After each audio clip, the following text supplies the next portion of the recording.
Welcome to Interesting. Interesting. So interesting.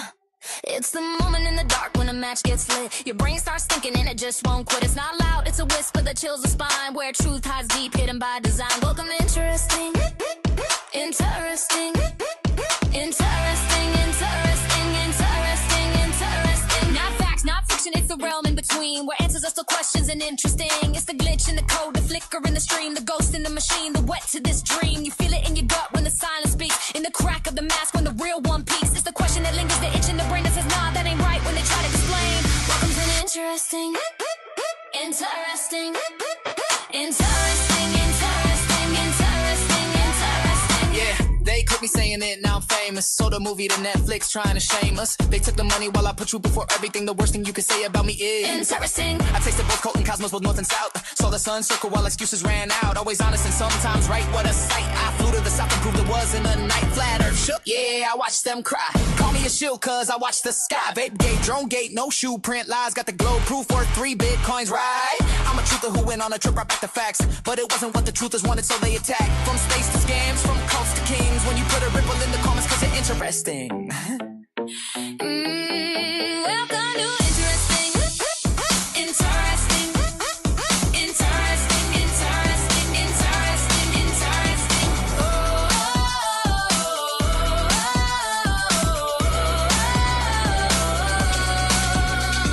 It ain't about clout or the loudest claim. It's the fire that burns when they forget your name. It's the glimmer in the static, the pulse in the void, the looking in places you're told to avoid. It's the sound before thunder, the hush before proof. We almost stumble cause that's the path to the truth. It's a lighthouse begging from a coastline, and maybe a distress signal, but only the truth can save me. Welcome to Interesting. Interesting. Interesting. Interesting, interesting, interesting, interesting. Oh, so interesting, oh, interesting, it's so interesting, it's so interesting. Oh, so interesting, oh, so interesting, it's so interesting, it's so interesting, it's so interesting. Oh, so interesting, oh, so interesting. Even to the show where we keep the truth clean. All I do is welcome you. This is interesting. Welcome to Interesting. Interesting. Interesting, interesting, interesting, interesting. Oh, so interesting. That's so interesting. Interesting. This is interesting. Welcome to Interesting. Interesting. Interesting, interesting, interesting, interesting. Oh, so interesting. That's so interesting. Interesting. Welcome to the show, everybody. It is time for Interesting. Episode 1, Series 1, Season 1, Channel 1. Lots of ones. Thank you for bearing with me. We had a little internet trouble, and I got very nervous and thought it wasn't going to come back. And look at it. It's working. We were running at 5,000 kbps. That's pretty good. Pretty good. Let's look at the thumbnail for today. We've got the series premiere of Interesting with Charlie Kirk as our topic. And I want to get into a lot about that and talk about what I've seen from others and how I think it's a sign of what's going on in the world, to be honest with you. And it's a little bit scary. And I'm going to show you some of that. Hello to everybody in the chat. I want to also explain how this show is going to work and how you guys can be involved. Let me get a 5-by if I could. I like the song, but it does feel like she's stalling for it. She is. She's doing that a little bit. Just so you guys know why I play that intro is because it allows people to get here, number one. See, if you just go live and you just start talking, then people take time to get here. So at least they know they've got 3 minutes to get here. If you could do me a favor, please. Can you share the show? I've never asked you to do that before because I don't like to, and I think that people will share what they want. But when it's a new channel and it's got no love, maybe you want to wait till the end of the first show. Maybe you want to wait till the end of the first month. Maybe you want to wait till the end of the first year. But if you could, share it with your socials, even if you say, hey, this guy's a whack job, come check him out. I don't mind if you do that. I don't mind at all. So let's see. We've got the new sign in the house. It's looking pretty. We also broke through the window up there and or made a window. Used to be a TV, now it's a window. And interesting, looking pretty good, except for I don't like the little, you see how it's got like an underline kind of reflection? I don't know. We'll fix it later. We will fix it later. But welcome to the show. Hopefully you guys are doing well. We've got this going. And yes, that's good. Good. Everything looks like it's working great. We don't need that right now, though. What we are going to do is I do want to show sometimes when I can show you something that is interesting. I want to do that. So this is one thing I saw today on Facebook that I thought was interesting. This is some public restroom.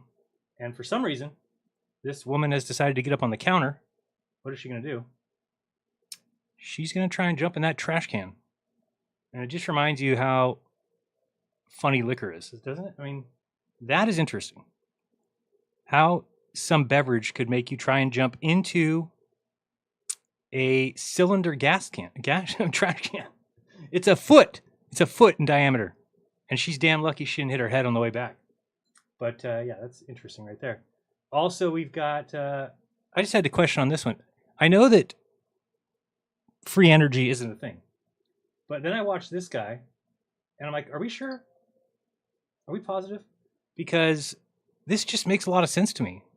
So he's just got some blocks that are magnetic on a spindle, and then you get those magnetic, the ring magnets around the edge. Wouldn't that work? So somebody needs to explain to me, and I will admit that I'm dumb in this area, because that does look like it would work. And it would just spin and spin and spin. Why would it stop? So I guess I'm a little confused as to why that would not work.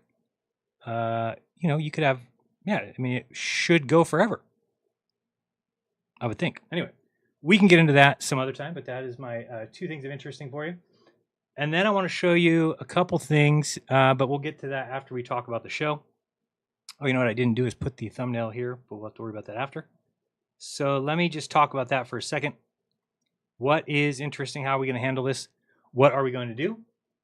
So here's the plan for the show. I think that one of the problems is that, and you can go on Facebook and see this today, that nobody is up to date with what has been debunked, what has been covered, what has been fixed, what was wrong.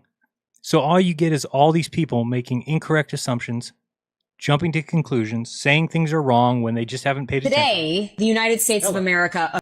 I didn't say to do that. TikTok, you're not allowed to do that. All right. So, this is a big problem because many people think there's issues, there's problems with this, and I can't believe it. I've heard so much shit in the last 2 weeks. And here's what I did for the first time and why I think I'm an important person that can do this. Is what happened to me in Antarctica really changed my mental state when it comes to reviewing evidence. That I think that anytime you jump to a conclusion, you put yourself out there, you want to make a splash. The problem with that is that, it's twofold. Number one, it's actually the way that you get views. So when we see Candace Owens making outlandish claims, it's because she gets views for doing it. So I hope people recognize that you are getting screwed by content creators every single day, every single hour. And what I mean by that is that people that are out to make money are going to make outlandish claims. They're going to jump to conclusions. They're going to call something a story when it's not, is because they know what comes at the end of that. Now, why am I wired differently? I don't know. I could not do that if I tried. I couldn't do it. Sure, could I have gone live 6 times already and talked about Charlie Kirk and talk about, he got shot from behind, he got shot from the underground tunnels, he got shot from a drone plane. Of course. And guess what? I would have gotten views and I would have made money. So this is what I think people fail to realize, is that all of it is that. That's what you're getting every day, is people doing it on purpose, really. They may look like they're not. They may pretend that they're not. But it's all about shock value.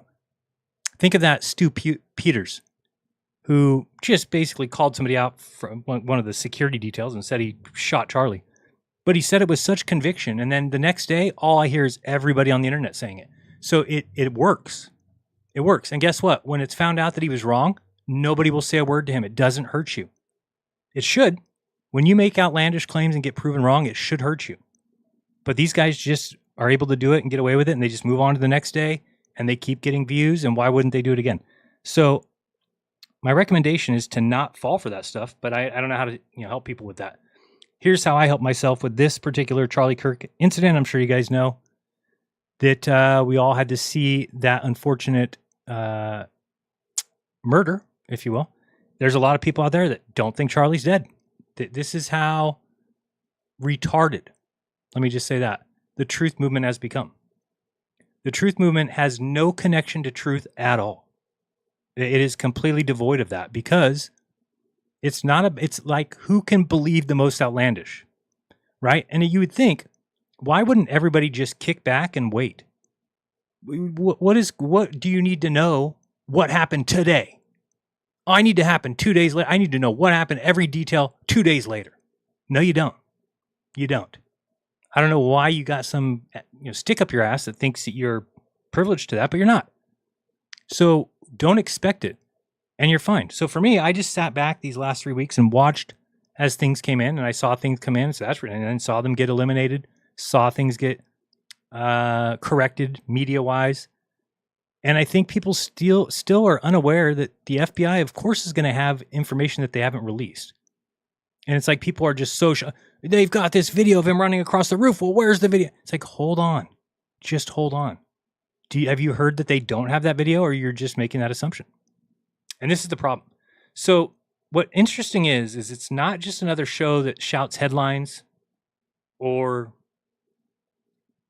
copies the loudest voices online.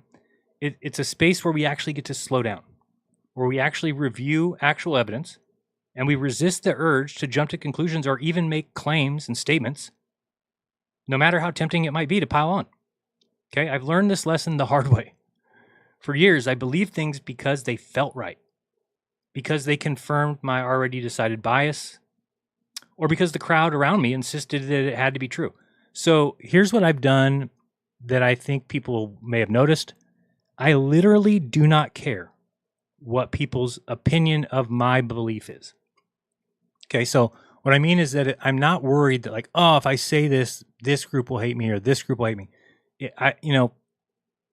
Is my method the best way to keep a YouTube channel? No.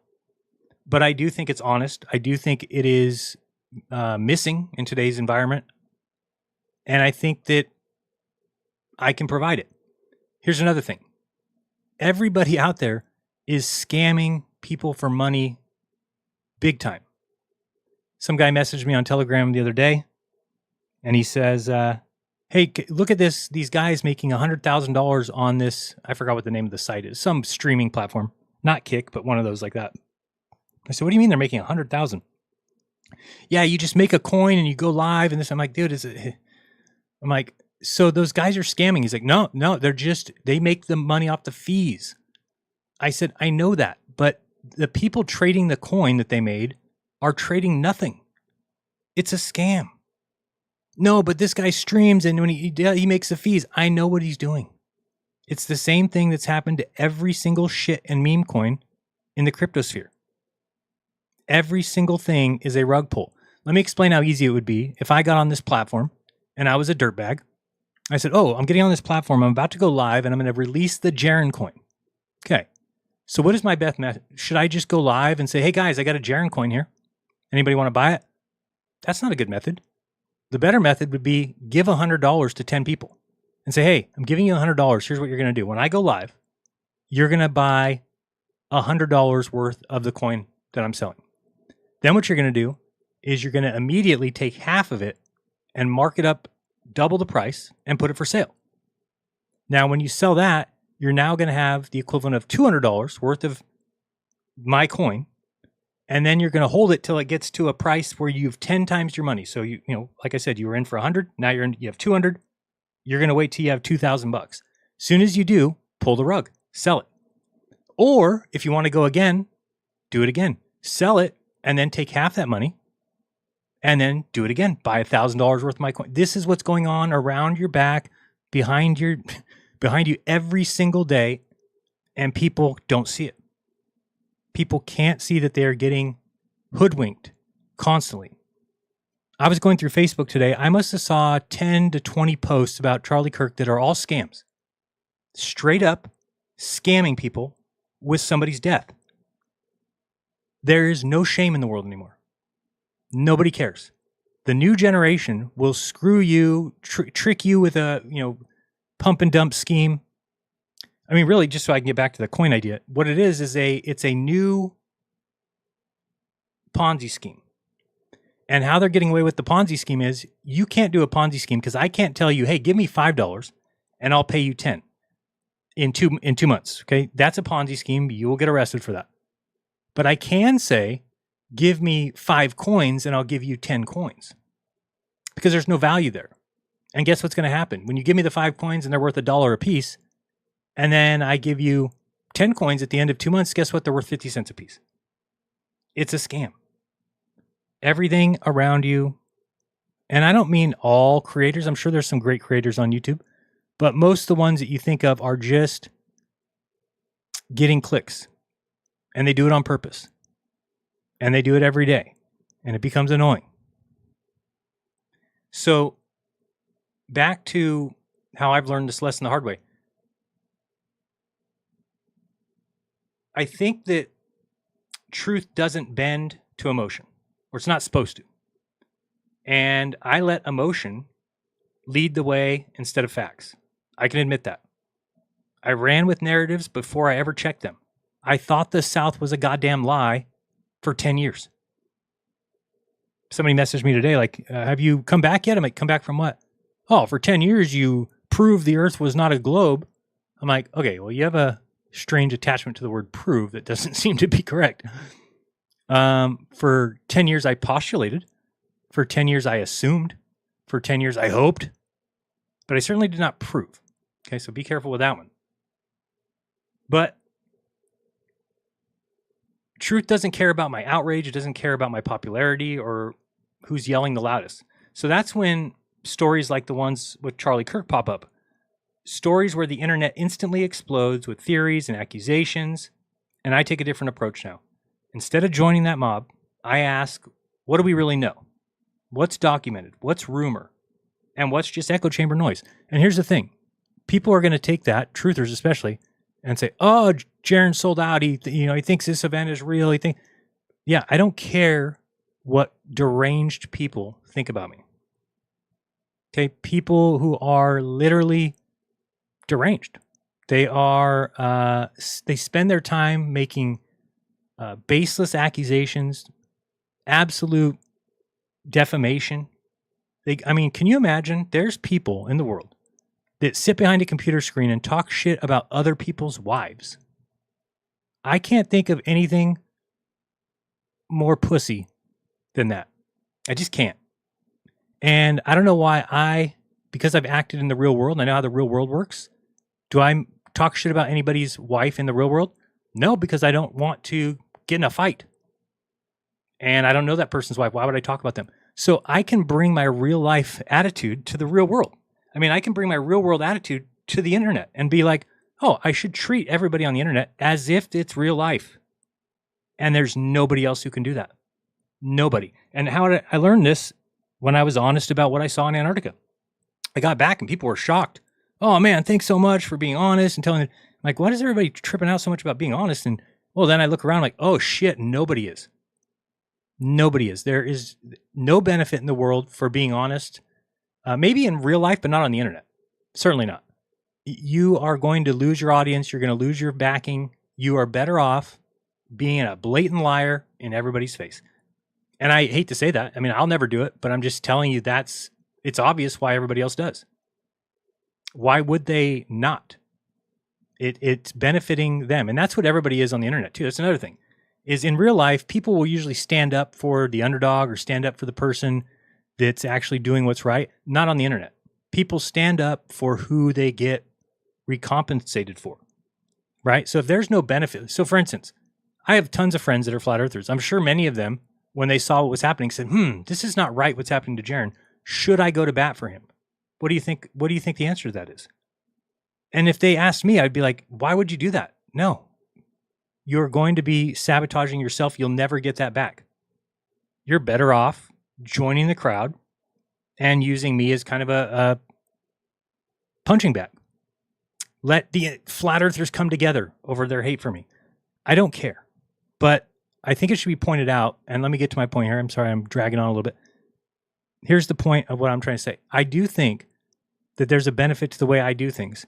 And this is why I hope this channel can allow me to do this as a living, to make money doing this. I think if we have a good topic every Friday and we really dig into it, and then just to let you know what's going to happen, after the show, I want to do a panel for members of the channel. And you can come on the panel, you can just be in the chat, you can watch it after, whatever. But what it's meant to do, let's say we go through Charlie Kirk tonight, and I kind of give you my position, my opinion, and you have a very different opinion. You're like, no, Jaron, you got this wrong, you missed this evidence, you didn't pick this up. Well, that's what the after show is for. And if we all show up at that after show and we deal with the evidence that's in front of us, how can we not reach the truth of situations? The problem is if you do it by yourself, then you're going to miss things. You don't have time to get to everything. You're going to miss things. So why not do truth as like a group? And you don't have to believe anything that anybody else in the group says, but it should allow you to get the biggest sample size, right? So I want to present tonight my opinion of the Charlie Kirk case. Many people will disagree with me one way or the other. And then I hope that on the after show, you'll come by and say what it is, what evidence you've seen that makes you differ from me. And then that allows me to look at it and say, oh, you know, I didn't see that. You're right. That does look like this, or it does look like that. And then I adjust my position. And I think if we go through and look at all the things I want to cover, imagine we'll be done with 52 topics in a year. And so to me, this is much different than the people who are scamming you. This is not, what I want to do is I want to provide something when people donate money. So I don't want to just say, send me super chat, send me super chat, send me super chats all day, which you can't do on this channel anyway, but not yet. But what I can say is that I want to provide something, and my hope is that when that is provided, that people see the benefit of it. And I think you should be able to trust me at this point to say, hey, you know what? Jaron did change his mind. He did go in to Antarctica feeling that he was right 100%. And when he realized he was wrong, he came out and said I was wrong. And that's what we need in the world, and that's what you need to actually get to the truth. When you have lying jackasses all over the internet, who once they've said something, let me bring up one of these people just as an example. We'll actually bring up two, but I want to bring up this person who used to be somebody I actually looked up to. And that is RV Truth. RV freaking Truth. Where's his video here? I don't remember where did I put it. Hold on 1 second.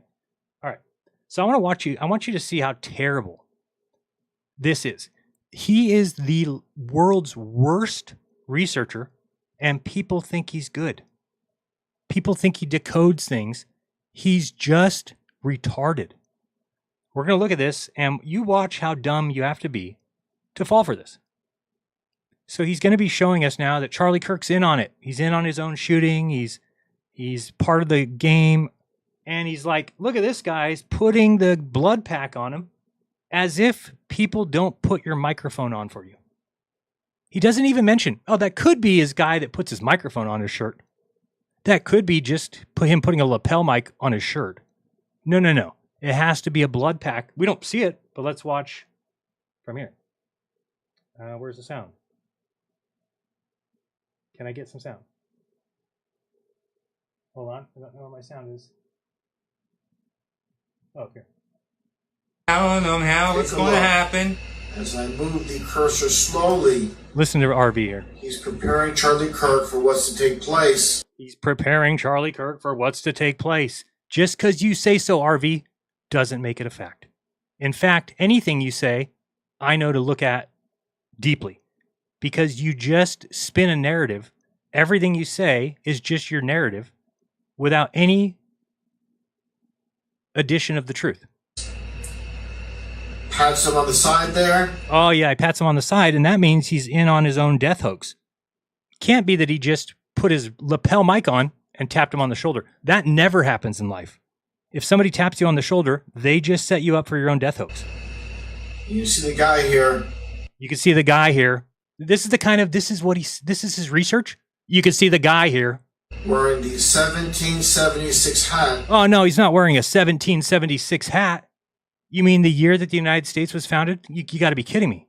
If you wear a 1776 hat, you put blood packs on people and you orchestrate their death hoax. And there you go. There you go. Look at the hat, guys. So there you go. Now, if you go look at this video, you will be shocked at the comments. Oh, RV, you nailed it, man. You hit it big time, man. That guy, 1776. It's like so obvious. They have to do it in our face, man. It's they do the what do they call it?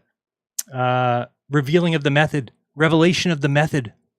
They have to tell you, so they put the hat on so that those awake know. That's the individual preparing once again Charlie Kirk, and this is a big time player. It just says, he's preparing Charlie Kirk. He's a big time player. No, he's not. He's the guy that put his mic on. With this whole entire event, is this guy here. The sunglasses guy, I'll call him. Sunglasses guy. Uh-oh. With the gray shirt. Oh, he's got the gray shirt on, guys. He's got a gray shirt. Do you guys notice that? Just point that. Look at the guy behind him. He's got a black shirt. Did you see that? Black pants and black shoes. Oh, black pants and black shoes, which always means that you're involved in death hoaxes. And we'll move this cursor forward, and that's... See, you've been fooled, this bro. is mainly about this individual. Listen, the guy that's watching this video is like on board. He's like, man, you've been fooled. This guy figured it out. He decoded it. Let's take a look. You're 33, 11, 11, 11. Oh, look at the 11, 11, 11, 47. I mean, come on. Clearly it's an 11. Yeah, no shit. That's Trump's president number. These things are... Now looking back, I'm embarrassed more than I've ever been that I ever would have watched a video like this and thought it was compelling. He puts them up there. Let's take a look here, Charlie. Man. Look here. Look at what he's doing here. The man here. He's preparing his Prepping neck. Charlie for what's to take place. He's preparing. Yeah, he's gonna do an interview, so he's putting a lapel mic on him. You freaking 5'2" retard. He's the one that's positioning what's under his shirt right here. Yeah, it's called a lapel mic. Telling them how it's going to happen. As I move the cursor. So, I mean, these are the kind of people that are causing what you might call truthers. They've gone way too far. What seemed to be a good thing at the beginning, people seeking the truth, has become beyond disgusting. I've seen it firsthand. Literally, a truther can say anything, and the truther community believes it. And a science side, or a scientist, or somebody who's, a culture cats or a tune, they can say anything scientific, and the truther denies it outright. So here's the thing about Flat Earth. If it's just a contrarian movement, an anti-government, anti-establishment, if it's like, you know what, I hate your science so much, I hate your education, I hate your world so much, I'll even say the fucking world's flat. That's okay with me. That's okay with me. You're coming out and saying, I'm so tired of this fucking bullshit that I will say the earth's flat. But you know what? That's not what's going on. The people out there think the earth is flat, even though it's impossible. And I'm going to show you some of that in a little bit. But this has gone too far, because now you've got literally people who didn't graduate high school who are convinced that they know more than every single science teacher in the world. That's what they believe. And if you don't think that that's got a bad ending on it, it does. It certainly does. Because as a society, you need to have objective truths. If you don't even really have a world anymore. And so this is why things like the Mandela effect have been brought out to the public, is because it convinces truthers that there's no more objective truth. After I talked to this guy on Facebook today, he messaged me and said if I went back yet. I said no, and here's why. Told him all the reasons the Earth's a globe. Eventually, at the end of this conversation, he said, yeah, well, maybe we're not supposed to know. And I'm like, dude, I mean, this is disgusting cope. I just gave you all the reasons the Earth's a globe. And rather than say, you know what, you might be right, you went to, yeah, well, maybe we're not supposed to know. That's more in line with your thinking than to just say, I was wrong and Jaren's right. And yeah, okay, we were wrong before, but the Earth's a globe. They will refuse to say that to the point that they'll just say, maybe we're not supposed to know. What the fuck does that mean? Maybe we're not supposed to know what. We live on a thing. Things have shapes. Things can be measured. Things can be observed. Things have facts about them. So we're at a point in the world now where people just have given up on that idea. Completely given up on any idea of truth. Have given up on the idea that, I mean, people believe in the Mandela effect that VHS tapes are being changed. That boxes of Monopoly are being changed. That people who were in movies are not. And people who had one name now have different names. Think of how far your mind has to be gone to think that Joel Osteen used to be named Joel Olstein, and his mind has been changed, and his neighbors and his teachers and his family, but your mind's so strong that you remember the real truth. But it's just the lowest intelligence kind of thought I've ever seen. And they're like, well, Jaron, have you had any personal ones? Yeah, I've had personal ones. I know I'm smart enough to say I was wrong. That's it. I remember a road growing up that was called Roop Road. Roop Road, it was R-O-O-P. Always has been and always will be. The other day I'm driving through my hometown and I pass that street and I see it spelled R-O-U-P. And I'm like, what? I even called my sister. I'm like, Kel, you remember the Roop Road? She goes, oh yeah, they had, we used to drive up there, go up there. And yeah. How do you spell it? She's like, it's R-O-O-P. I'm like, what if I told you it's R-O-U-P? She's like, no, it's not. Like, I'm right here in Gilroy, it is. She's like, what? When did they change it? I'm like, no, it's always been that way.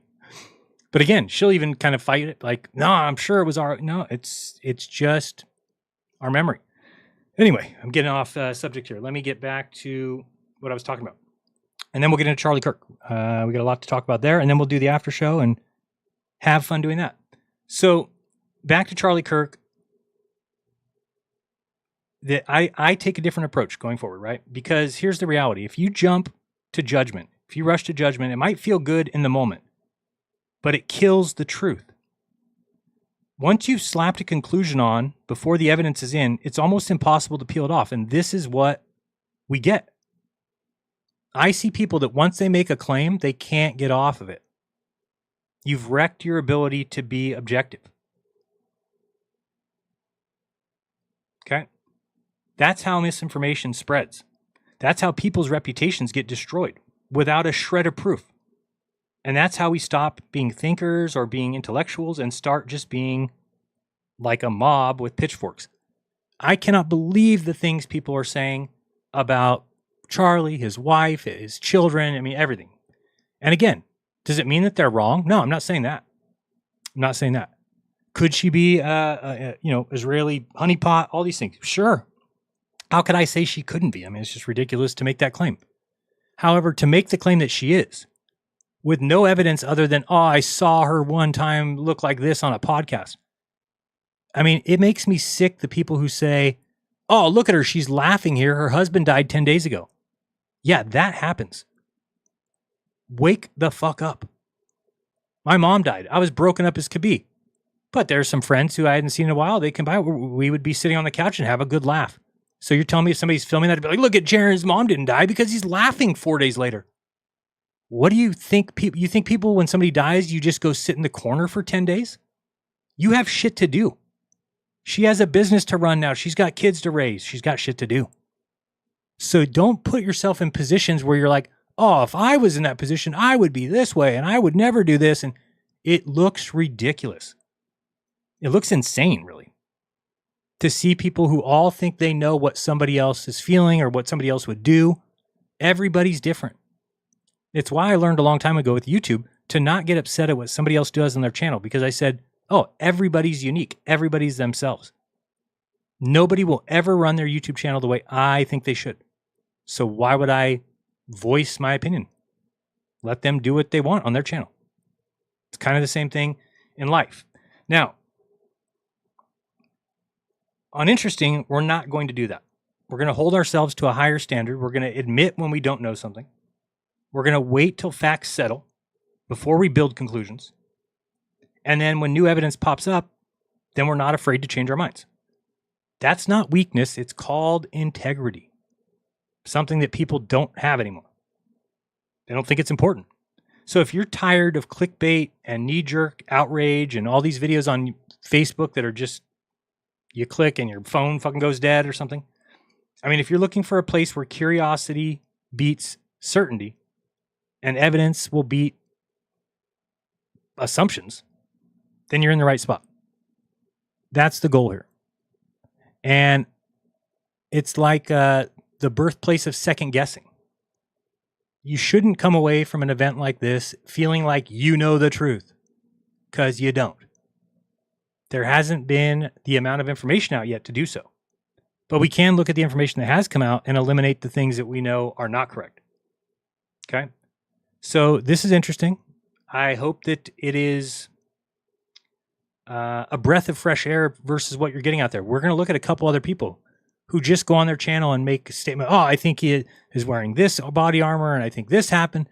And they're like, not just saying I think, they're like making it as a fact. And then they stick to it for weeks because they've got a narrative now and they've got an audience who believes that. And it's like, do you think that Stu Peters is just going to show up tomorrow and be like, oh, I was wrong about the palm gun?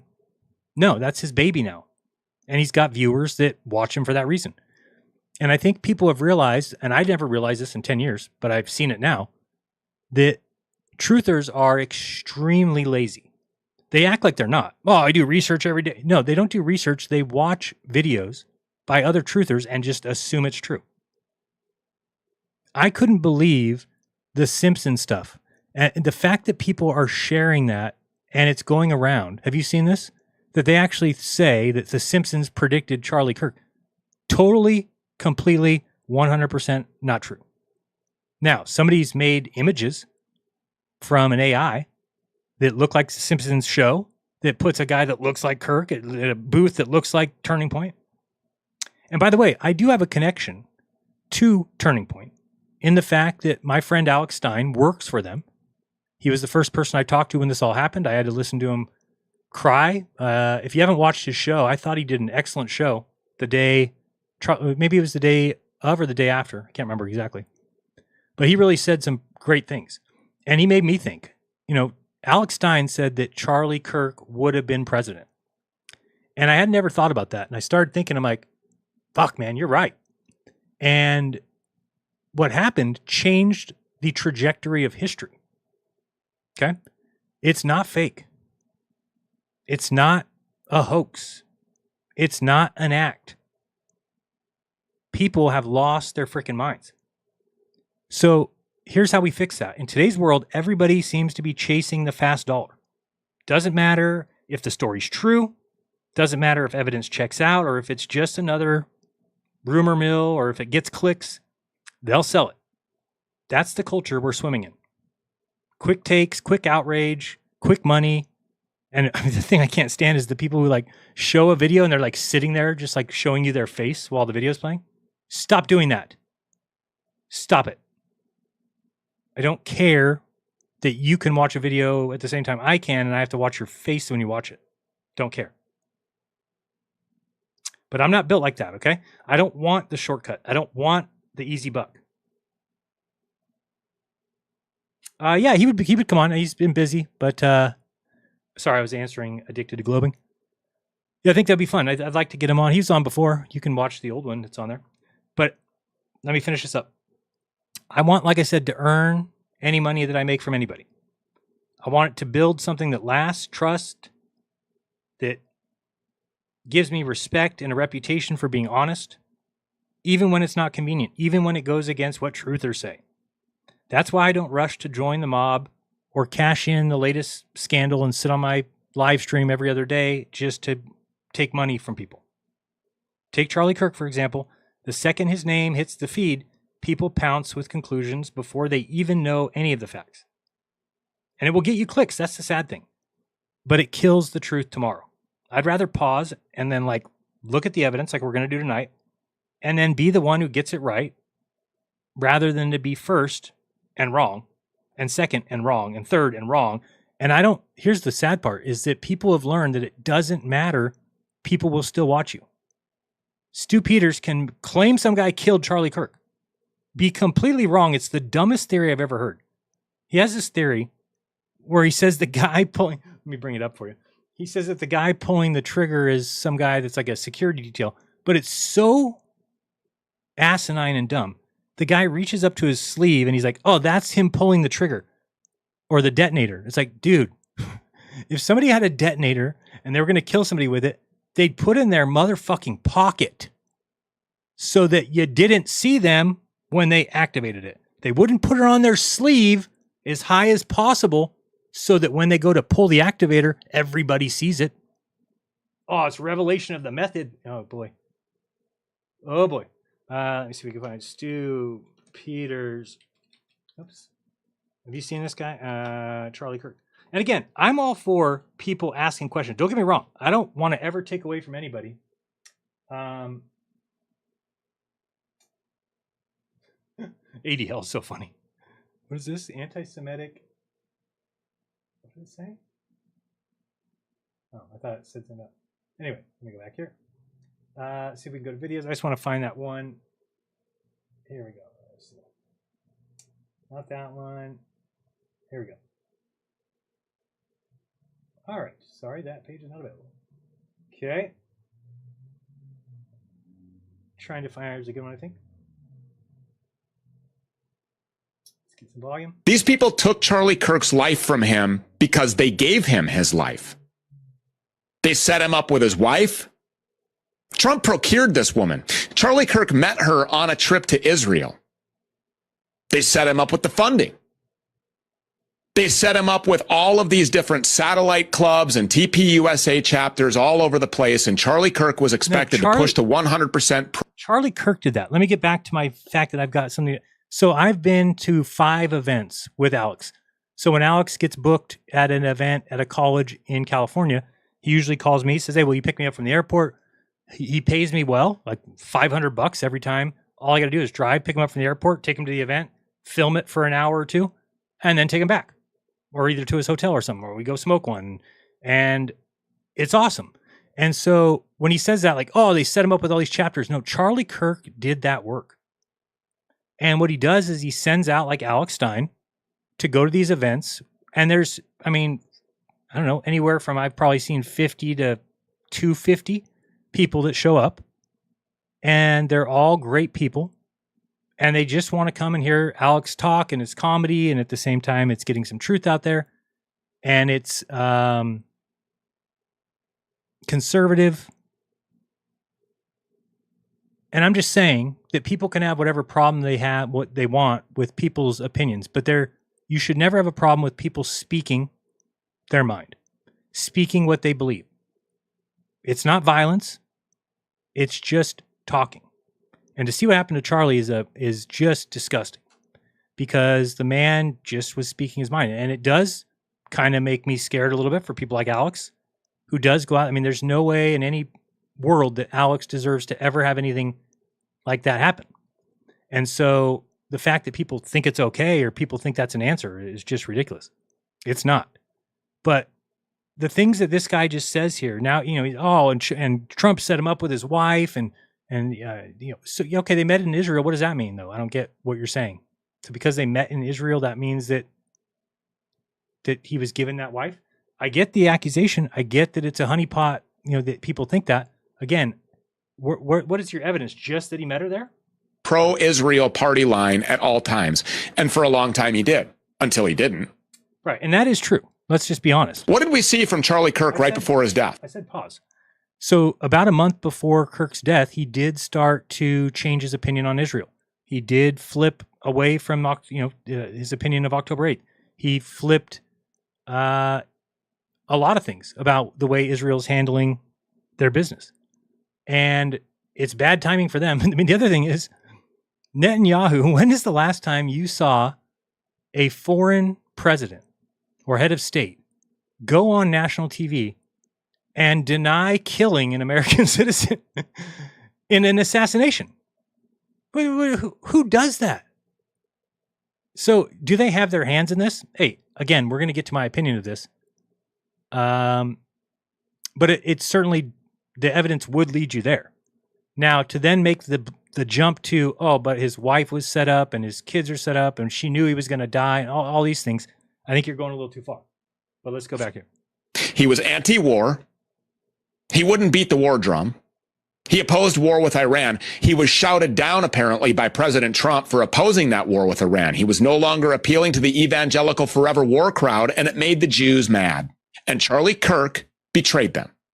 He betrayed Benjamin Netanyahu when he turned down $150 million worth of funding to TPUSA. Okay, so that is a statement that Candace Owens has made that nobody has any evidence of. And I've heard his own team deny that. So again, here's what happens. Candace Owens says something about he got offered $150 million from Israel. And then everybody starts saying it as it's a fact. And the other day I heard her say she doesn't know where it came from. She doesn't know. You said it, Candace. You made the claim. The Jew who made him who he was when he wouldn't cheerlead for the war or stand by the Jeffrey Epstein cover-up. This guy was a Jesus-believing father, and they expected him to sign off on genocide and child, and he just wouldn't do it. So he finally started to stand up to them. Okay, so that's not what I wanted to show you, but it's a good point to get to. I was trying to show you his little handgun thing. See if it'll play this one. It's not going to play from Instagram. Oh, here we go. Now we'll see it. Watch how sure of himself Detail killed Charlie Kirk, and Charlie Kirk's assassin is caught on tape. Blake Bednar has brought us this video. We'll break it down. Take a look at this. Here it is from the wide angle. Watch Charlie Kirk's right side of his t-shirt. Watch the lavalier lapel mic. Do you see it explode? Let's bring it in just a little bit closer. Watch this. Put it in a freeze frame. That is the explosion from Charlie Kirk's lavalier lapel mic. Can you imagine making that claim? So if a gun with a high velocity round is shot through a shirt and hits somebody's chest or their neck or whatever, you're going to have that instant kind of, I'll call it backdraft, but that's not, obviously it's not a fire. But to just then say, no, I don't think it's that. I think it's the lapel mic shooting a bullet through his neck. What an outrageous claim.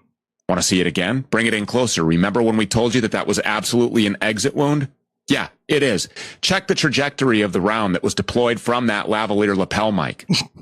That went directly from Charlie Kirk's lapel. That went directly from underneath Charlie Kirk's white t-shirt up through his neck and created the exit wound that we told you was an exit wound immediately when we saw that. And now when they get shown to be wrong, do you think they'll ever apologize? Do you think they'll ever make a video saying they were wrong and why they were wrong and what they did that was never?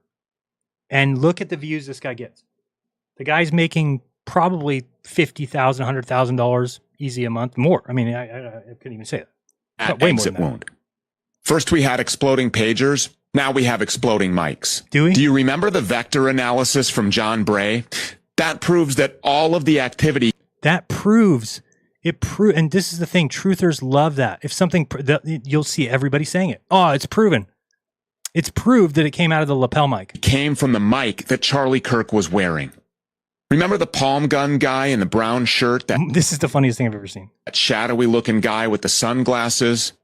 Yeah, he pushes the detonator. He pushes the detonator. Look what can you imagine making this claim? Can't you be smart enough to think to yourself, ooh, would that what an assassin would do? Yeah, where am I going to put this detonator? Let me put it in the only spot that everybody can see me pull it. Clear as day. Gang violence. Great. Clear as day that he had some sort of a activator on his sleeve and pressed a button in front of everybody. It's the dumbest thing I've ever heard. And if you look out there right now, a vast majority of people believe this. That's the assassin. That's the guy that pushes the detonator, which perfectly aligns with the explosion that pushes that projectile through Charlie's right side of his neck and out the left side, creating the exit wound. Now, for me, when I see somebody act like this, I would never watch Stu Peters. Never. To make that kind of a leap. And that's your evidence? What's the other evidence? Have you looked into who that guy is? Have you? Nothing? Just that little video clip, because the timing looks like when he pulls his sleeve up, it's the same time as the shot.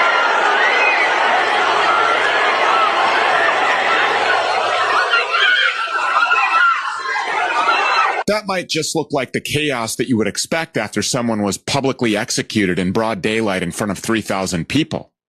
But in no way did that trigger man, that assassin in the brown shirt with the sunglasses act alone. We have video now from Destiny that shows the handoff of this remote detonator. Okay, so now the guy's going to hand off the, not hide it, not put it in his pocket. He's got to hand it off. Got to hand it off, because that's what you do with the murder weapons. You shoot people after you grab the activator, and then you need to quickly share it with this guy. Oh, let's see what happened. He touched. Oh, look at their hands are going to touch. And they put the little letters right across the screen where you would be showing something. I mean, these people are like running into each other. So bad. So bad. All right, let's get out of there. Okay, now we're going to look at what happens when you really go retarded. Okay? I want you to look at Dave Weiss's Twitter. And this is what I mean by once you've gone truther, you have no connection to the truth. Dave Weiss is so far from the truth, it's sickening. Okay, let's go down and see what he's got here. First, he's going to laugh at Charlie Kirk's wife. Why? Because she's laughing on a podcast. Guys, did you know you cannot laugh 10, 14 days later after your husband dies? You're not allowed to. Dave says so. How about here? No pictures of Erica pregnant, giving Big Mike vibes. So now she's a man. This is where the truth goes. Dave Weiss reposted this. She's a man now. These are not her kids. These are fake kids. Okay. So Charlie Kirk had no coroner's report, no church funeral, no burial site or grave, no official death certificate, no ballistics report, not a single eyewitness on record. What are you talking about? That is the biggest bunch of bullshit that you're just saying. And again, Dave Weiss reposts that. Again, they see these pictures and people don't realize that everything is AI. Stop believing what you see on the internet. And he's got some stupid flat earth post here. Keep going. Keep going. Sometimes you just need to see it for what it is and laugh. I don't get it. Oh, because she had fireworks? I mean, it's just insane. Look Dave thinks that they set this whole thing up, that she's out there crying, that it's all fake. Her husband's with Kobe Bryant somewhere. I don't know. And look at Dave here. Dave says enhanced. Guys, enhanced means that AI did whatever the fuck it wanted. You can clearly see that this guy is not this guy. This guy's smiling. So what does he say? Did these guys just catch a big fish and the sun is shining bright, or are they trying to save their friend with a 30-06 gushing? Well, this is not enhanced. This is bullshit. This is bullshit. And it makes me sick. Looks like this whole thing was a stunt. Guys, it was bad enough that I thought there was a stunt going on about lying about the South. You wouldn't pull, it'd be harder to pull off this hoax than to fucking kill him. Way harder. Look at what people think. How about this one? He's on the floor under a tent in the shadow of a table and they're all wearing their sunglasses. Yeah, because they were out in the sun, Dave, you fucking retard. So if they would have taken their glasses off on the way into the tent, then you guys would all say, oh, look they had time to take their glasses off on the way to save their friend. You can't just take everything you see and use it as evidence for your position, which is what you do. So because they're wearing glasses, you're like, oh, they just happen to wear. Yeah, they were just in the sun. Somebody got shot. Do you think they took time to take their glasses off? It's such a retarded position. And sorry, if you don't like the word retarded, I did give it up for 4 years, and I felt like it was a great exercise. It also taught me that there is no other words in the vocabulary that I need when I need that word.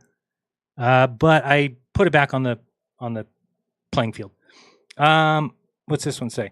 A high-profile assassin always leaves more questions than answers. The official story. Okay, whatever. That's not Charlie we saw on video. He was on the floor already before they got there.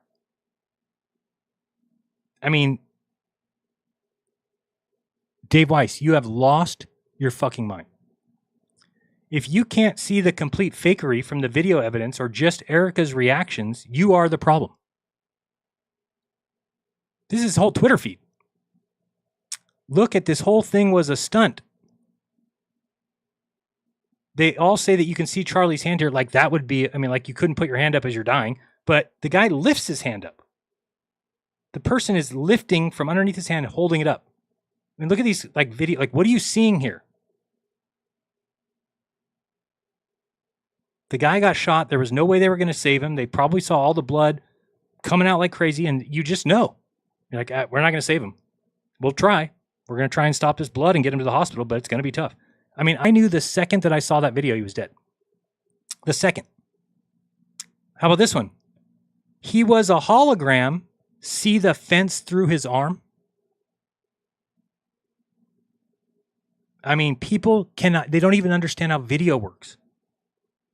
You cannot see the fence through his arm, dipshit. Do you understand anything about compression, rendering?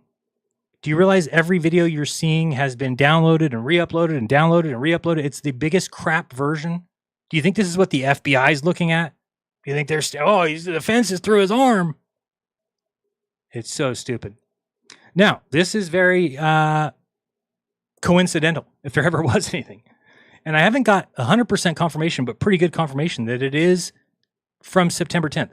I have a friend, David, who posted about this first, and I saw it. And right when I saw the claim, and here's the claim, that there's a guy named Charles Kirkland, in a movie called Snake Eyes from 1998. And that person is a politician or some type. And he gets killed during a boxing match by getting shot right in the neck in the exact same spot. And all that seemed very possible to me. But then he said, and it also happened on September 10th.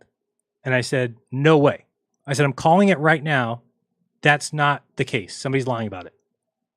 Then I went and looked into it, and it looks like at the beginning of the movie that the camera's panning down from a billboard, and it says on the billboard, at least as far as I can, it could be like a 19 or an 18, but it looks like September 10th. And that's something for me that's very strange. That is very strange. I don't know how you could call that a coincidence. I'd be interested to hear people who do believe in coincidences like that, or believe that that's not out of the ordinary, that somebody named Charles Kirkland could get shot in the exact same place as Charlie Kirk. And the boxer's name who threw the match was named something Tyler. The assassin's name in this is Tyler Robinson. The date of September 10th, that's where I was like, I went right into the Telegram chat and said, there's no way I'm calling that out, calling bullshit. There's no way it's September 10th. Then I go look into it. I had to go back and say, oh, fuck. Looks like it's September 10th. So if you haven't looked into that, that is something we can look at.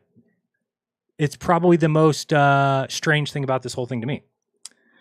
This might be unpopular, but I find it weird how a widow has stepped to the CEO role, delivered 2 speeches, one at a stadium memorial where Charlie's parents weren't even present. Yeah, because it was a public memorial. It wasn't for family. They had a private thing. And is already going on podcasts, not on podcasts, on the Charlie Kirk show, just 2 weeks after her husband was assassinated. I don't see how anybody could type this out and feel like they've come up with something. I don't know what you're talking about. My mom died, dropped dead of a heart attack at 66. I think I was on a podcast a week or so later. Okay. If my mom had a podcast that was world famous, would it be that weird if 2 weeks later I was hosting that very podcast? People have to move on.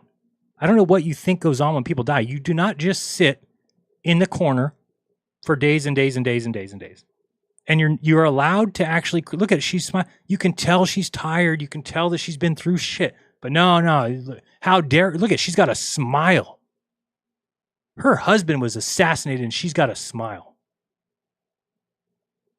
And she stepped into the CEO role. Yeah, okay, well, good for her. But what do you mean? So should she have turned it down? I can't be CEO of my husband's company. Give it to somebody else to run it into the ground.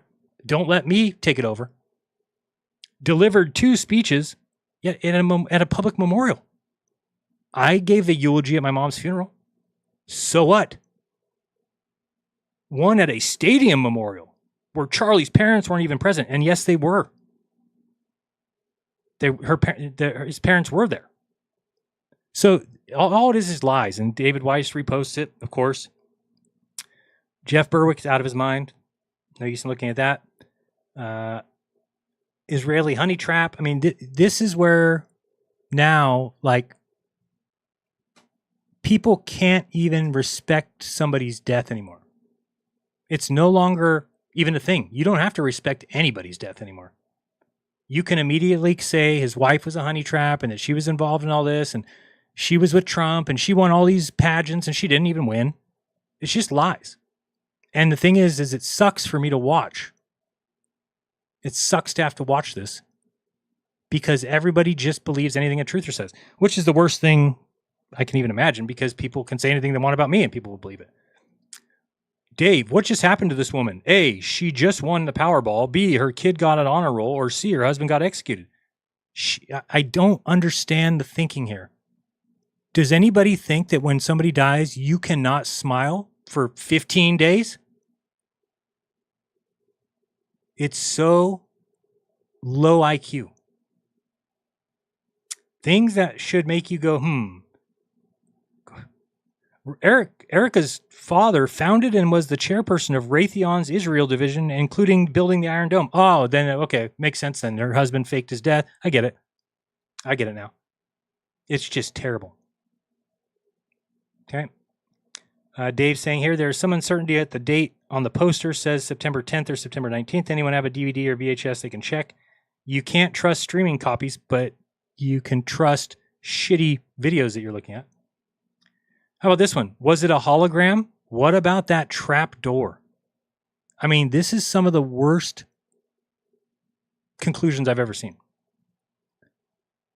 My good friend Charlie was just murdered. I don't understand this. If your best friend is murdered, you can't go and tell a joke at the funeral.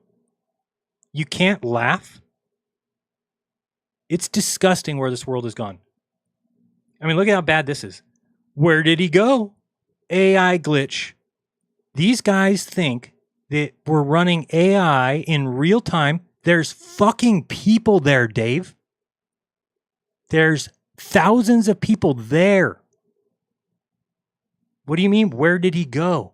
You can see the shadow from the tent cover his body as it comes down here. Here comes the shadow. I don't understand what you're looking for. Oh, his leg went into the ground. It's all fake. Everything's a hologram. This is a hologram guy and a hologram guy. It's so embarrassing. Oh, predictive programming. I got to see this. I don't know what is the predictive programming. Tell me if this is a coincidence or not. All right, Ours with the Twin Towers behind it, 9/11. We've already seen this. Symbolism. Other examples are Contagion and a lot of these movies that predicted the outbreak. That actually... No movie predicted an outbreak. There was tons of movies about contagions and about pandemics. And then we had a pandemic. It doesn't mean that they predicted it. It means that they were writing about a potential future. And the potential future happened. Occurred. And then people might say, well, I mean, the likelihood of having a movie about an outbreak, right, is highly likely. Is it? Yeah. Is it? Yeah. There's tons of movies with predictive programming in regards to an outbreak, including... Yeah, because it's something that could happen. It would be a great storyline for a movie. These people are now at the point, I think they're mentally deranged. The actual movie Outbreak. And I did mention with Charlie Kirk, the fact that South Park had just done that episode on him. Oh, right. So if they do an episode on you, then you can't. It's a few weeks prior to his staged assassination. Staged assassination. Listen to these guys. Character exiting the world stage. I hate exiting. Where do they fucking go? Why don't you prove one time that somebody faked their death before you claim every death is fake? Now, that was not a coincidence because that was propped up. Charlie. Oh, so now the South Park artists and the creators and the voice, everybody's in on it. They all know what's going on. I think what it is that the world is so strange and unpredictable that these guys need to think that somebody knows, that somebody's behind it all, that it all has a reason when it fucking doesn't. Kirk was propping it up. They were making a huge deal about it on Fox News that, he should be honored that he's getting spoofed on South Park. And in fact, what he was doing in the episode was getting attacked while doing the same thing that supposedly got him shot. So Now, Dave here says more predictive programming on September 10th. What do you mean? So that was mentioned in the South Park episode? Tell me if this is a coincidence or not. A TV series on Hulu came out on September 10th, 2025. Okay, so there's probably a series that comes out on TV every day. The show is called The Tempest, September 10th, 2025. Also, the same day that Charlie Kirk was supposedly assassinated. What's the plot, you say? Well, I'm going to play the trailer for you in a minute. But the plot is, quote, after her husband, a presidential candidate, is assassinated in front of her, Seo Munju tries to find the truth behind his death. She learns more than she bargained for, including conspiracies stretching all the way to the White House. As she uncovers more secrets, her life is put in danger. And it's weird to me that now I think it's more impossible to believe what these guys are saying. Like, I think it's more impossible that somebody said, all right, let's put out this movie on September 10th. Let's do a movie in 1998 that we put September 10th on it. Let's do this released on September 10th. Have Erica Kirk 10 years ago zipline by a 9:10 clock. And then we will hoax his death on 9:10 because we're brilliant Freemasons. In this trailer I'm about to play for you, there's a lot of things that match up with Charlie Kirk, including the presidential candidate, because there's this narrative that's been out there that they wanted to remind everybody of after Charlie Kirk exited the world stage, that Charlie Kirk would have been the president of the United States of America one day. The mainstream media kept using that talking point. Of course, what a coincidence that this plot revolves around a character who's preaching at a church, who was a potential presidential candidate. And as you'll see right now, where does he get shot? He gets shot right in the neck. 당신은 누구인가요? 장준희 의원. 어째서 나에게 왔나요? 장준익 세금화당 의원이 I mean, it's like nothing even the same. It's so bad. I mean, how many movies are there that people are assassinated? Like Charlie Kirk thing, because Erica Kirk's story. Every movie. Okay. So anyway, you can just see that what happens online is a complete crumbling of any sense of truth. What we've just read has been so far from the truth of what happened that they've lost connection with it. And look at all the people that they're reaching. 21,000 people read this. So now Charlie is wearing the same lapel mic he always wears, but this time it's a bomb. No extra weight or size, and doesn't even sag his shirt. A man on camera detonates it, and instead of blowing up his shirt, it blows up through the body and makes a perfect hole on the far. I mean, Dave is writing that? Is that his opinion? It's so bad. So we'll just look a couple more and then we'll move on. And we'll look at actually some stuff of what did happen. Oh, God, not Kay Podgy. This is one of the dumbest bitches that is alive. This is 100% either an AI or a reptilian, and that the whole thing was fake. But since then, 3 separate people that claim to be ex-Luciferians have reached out and said, oh, yeah, now she's got ex-Luciferians that reach out to her, just like Dave Weiss has a whistleblower every time he needs one. yes, you are correct. No matter who calls you crazy, this is You're fucking crazy. well known. But It's well known. just came across this video. I'm going to crop it to kind of hide her identity in case she ends up taking it down, but I just want you guys to hear what she says. I'm an ex-Luciferian. I'm about to drop it down, you guys. Real simple and real. I don't care if this offends you, because you need to listen. Well, she's an You ex-Luciferian need to because she freaking said listen. so. I know the order. My dad's a part of it. My stepbrother is a part of it. Stop freaking butting into the bait that they're giving you. Erica Kirk is a reptilian. I'm not freaking stupid. And there's Right, she's a reptilian. I mean, this is good stuff. I mean, really good stuff. The magic bullets. The show must go on. I don't get it. I don't get it at all. Don't get it. All right, well, we've probably seen enough. Oh, Charlie Kirk, Master Builder. Peggy Hall's lost her freaking mind. You seen this girl? From the Healthy American. The Healthy American.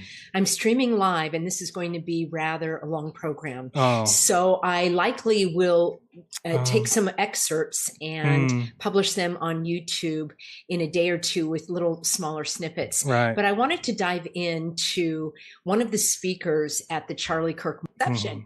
I would say anyway, these that people we are just lost their mind. Gone. How many 6s do you see? This is not. There's a Baphomet hand signal, and then there's I love you. Do you know the difference? Let's see if we can look up Baphomet hand signal. These guys don't know the difference. Okay. First of all, you have this one finger, two fingers up. You always see that make. Let me go here real quick. Okay. Now, this is the satanic hand sign. Notice that there's no thumb out. Notice. Just the two fingers. Just the two fingers. Just the two fingers. Two fingers, two fingers, two fingers. Now let's look up I love you in American Sign Language. Oh, what the fuck do you know? Oh, let's just tell everybody that it's hand signals for Baphomet.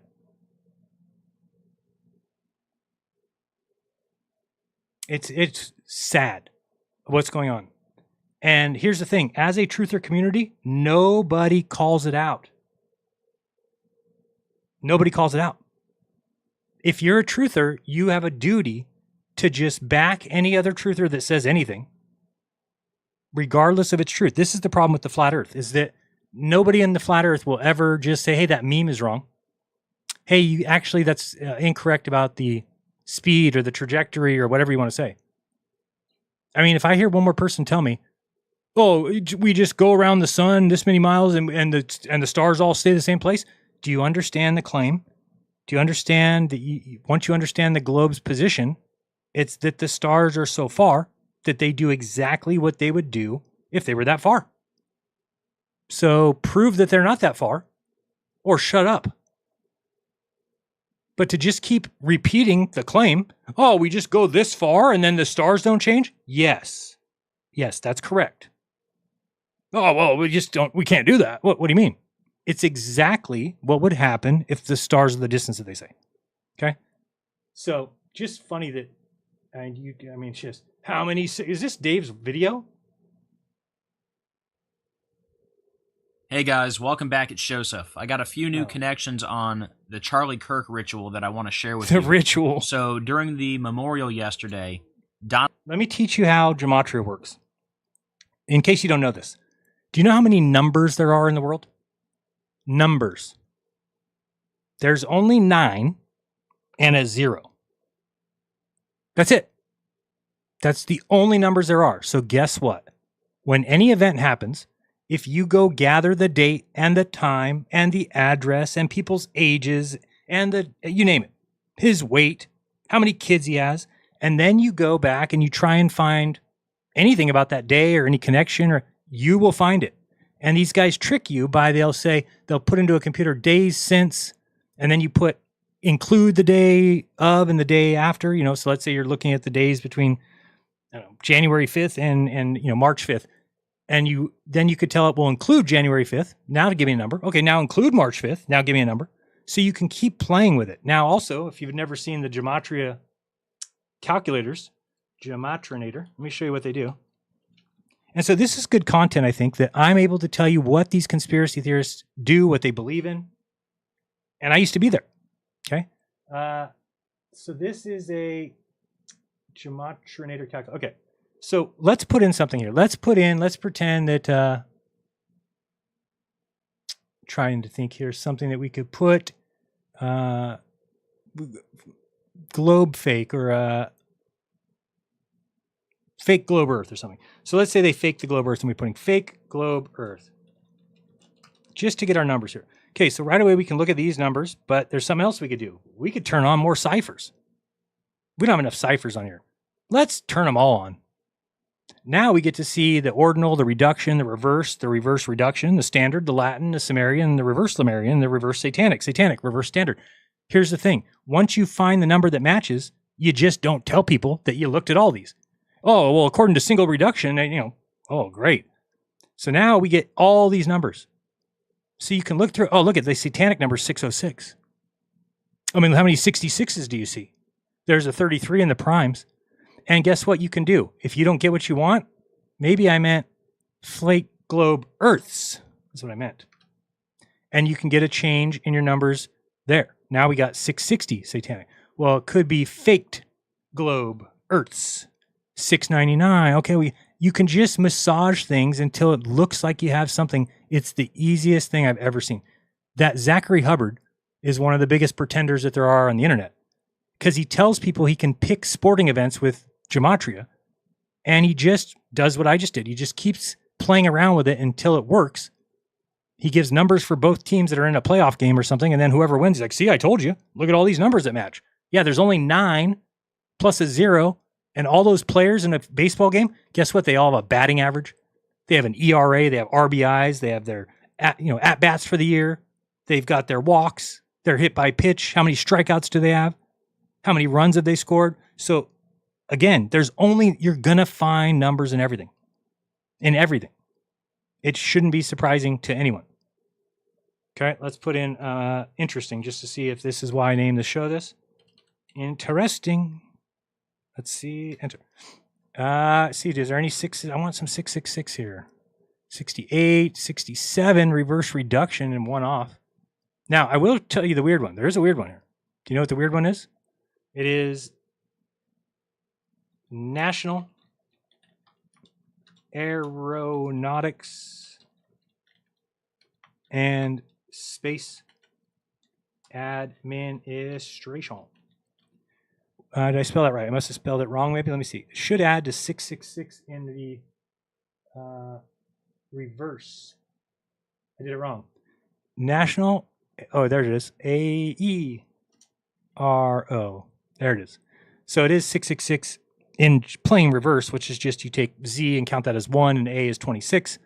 But I always thought that was weird. National Aeronautics Space Administration does add to 666. But then when I realized that, okay, because you can kind of, how do we know it's not the National Aeronautics and Space Administration, right? Now it's not 666. What if we put an and sign here instead? So you can just see, you can massage things, and I see them do it all the time, because what they do is they can just make it seem like they're saying something different. This is what RV Truth does all the time. I've seen him before say that all the members of FE Core were all Satanists, because he would look up Bob Nodell's name, then he would look up mine, but if my name didn't work, then he would add my middle initial. And then if that didn't work, he would add, put my middle name in. So you go, oh, Jaron Campanella, does he have anything wrong in his name? Nope. Well, let's get him. He does have a middle initial. See what we get now. And you can keep playing around until you get something, or you can just say, well, what about just his first name? Do we have anything there? 33 in single reduction. 33 is a Freemason.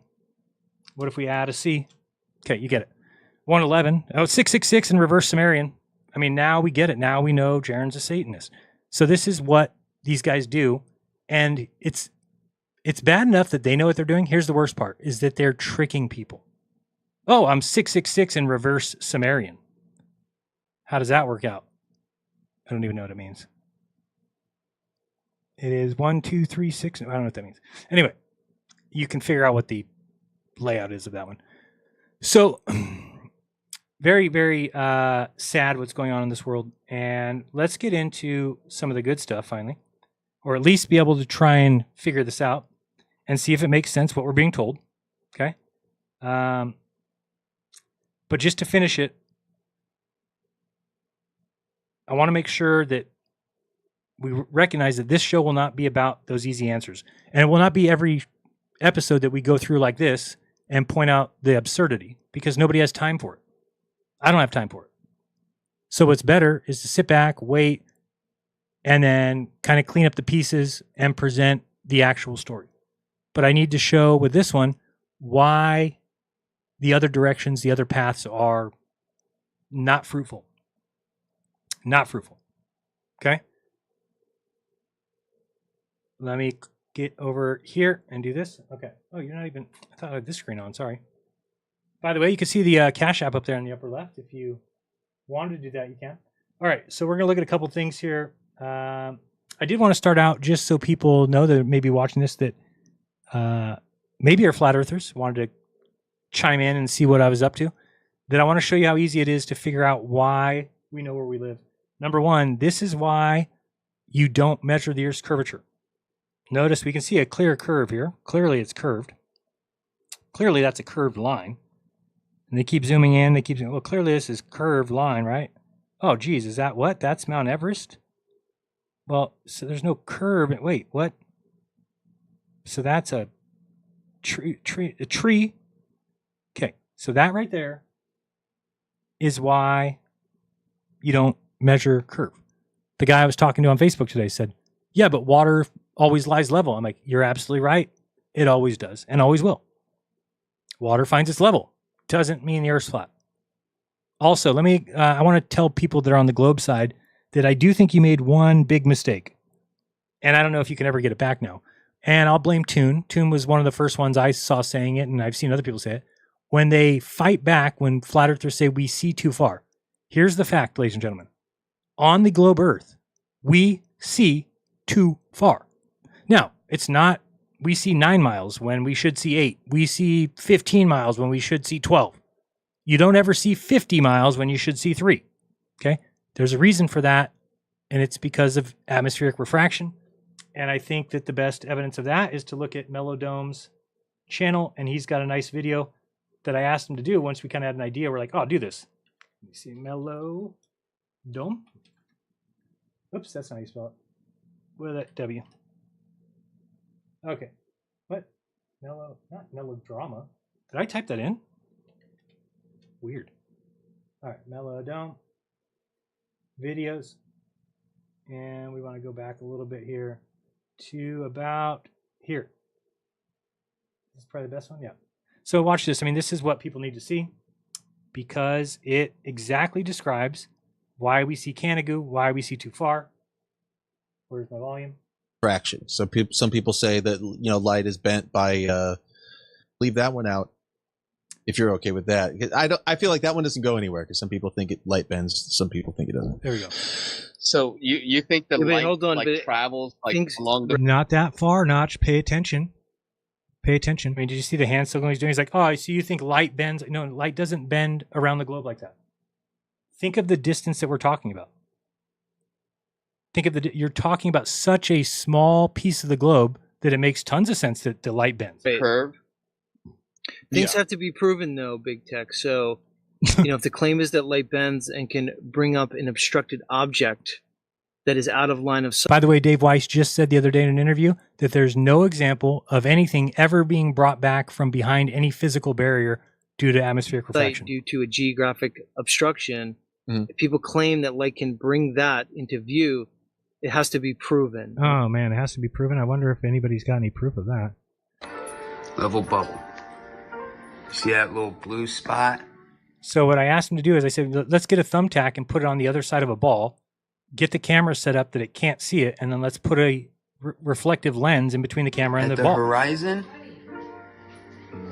that is a thumbtack that is on the back side of this ball right here. Okay? So there's a thumbtack. And you might be thinking right now, well, maybe you can see it above. He'll remove that in a second. We have this lens that is from Rob Skiba, right? You can even see the thumbtack a little bit right there, right? See it? When you take it off, it goes away. So we actually do see too far every single day when you're looking at observations. And I took those to mean that the Earth was flat. Now, looking back, you're like, what an idiot. My wife and I did a 4-mile test. 4 miles. Figure out the percentage of that of 24,901. 4 miles, and we're like, oh, we see the light, therefore the Earth's flat. No. Show me 400 miles. Show me, 600 miles. Back, you can see it. Come back here to my level camera. Turn this bad boy back on. Boom. All right, so you see the little blue thumbtack. Again, let me come back over here. Just to show you. Thumbtack's on the back side, right? Thumbtack's on the back side. You can see it here. Now lift the lens. Gone. So we know that the atmosphere works like a lens. I can show you John Young saying, or Andrew Young saying it. I can show you the scientist that was on with Rob Skiba. All atmospheric scientists say that the atmosphere, because it's water, acts as a lens. Just like you look through a drop of water and you're going to get a magnified view of what's underneath it. the same thing is true of the atmosphere. So we get a magnified view of what's behind the atmosphere. So if you're looking over distance, you are going to see further because the curve calculator is a geometric calculation. And we don't live in geometry.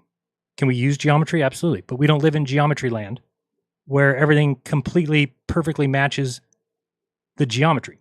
It's just not possible. Neither is it possible to correctly predict the atmospheric conditions for anything longer than 10 miles anyway, or even longer than a mile. So I want to show you that. Let's go back out of here. And where were we? I always do that. So we were doing that, and then I think that's where we were. Okay. So let's get rid of that. Get rid of that. Yes, she's a Satanist. We know that. I don't want to read any more of this. Dave just falling apart. Dave. I mean, look at Dave. I mean, he had to make this. He had to go to AI. He had to make the Superman. It's so ridiculous that these guys think that they've figured something out. Oh, I mean, what a piece of shit people are. Look, I mean, you could find anybody doing this motion. Oh, it's the magician because it matches. I mean, it's just the lowest quality intelligence I've ever seen. Okay. The only thing we know about Charlie's assassination is that they're lying to us. Well, Dave knows a lot more than that. Okay. NASA also 3 Alcatraz escapes. What? I mean, why would he post this? What a stupid piece of shit. These guys think that the Alcatraz escapees are these fucking astronauts.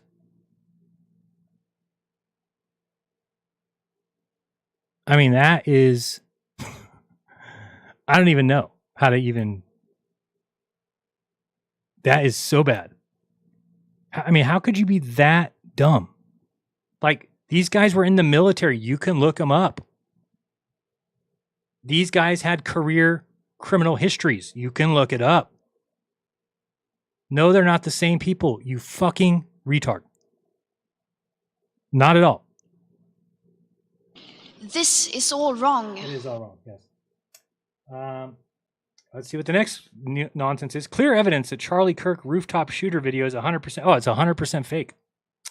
They keep showing these fabricated storylines in your face to keep you distracted from the real questions, which quickly unravel the entire narrative we've been fed. Wait, what? That doesn't even make sense, what you just said. They keep showing us fabricated storylines in your face to keep you distracted from the real questions that you would have, which quickly unravel the entire narrative we've been fed. So what do these guys think that they figured out? Again, think of all that they've attributed to this, all the fakery, all the stuff going on, and you're like, oh, well, clearly it means that went downhill, you tards. Wow. I want to see what this video says because we're going to look at this video right now. Yeah, the footage hasn't been released because it needs evidence. Watch the shadow. These people don't know how shadows work, that's a bright part of the roof. And it's the most low quality graphic image ever. Okay? I mean, it's just so sad to see what I used to think was an impress. And here's the thing. All the people, Amanda Vollmer, these people that I used to respect, Steve Falconer, they have to go along with it. Oh, blue haze. Blue haze means it's a fake video. The pedestrian disappears. No, he's going downhill. You fucking complete tards. The path is going down. You see him walking down. You see the angle here? You can see the angle of the bushes. So he's walking on a path. His head's going to go right here, right here, right here, and behind there. And it's gone. It's not hard. It's not hard. Oh, so, I mean, to think that they would put a fake video out and just, let's have people just not render past trees. I mean, it's so stupid. So stupid. Does this kid really belong here? What the fuck are you talking about?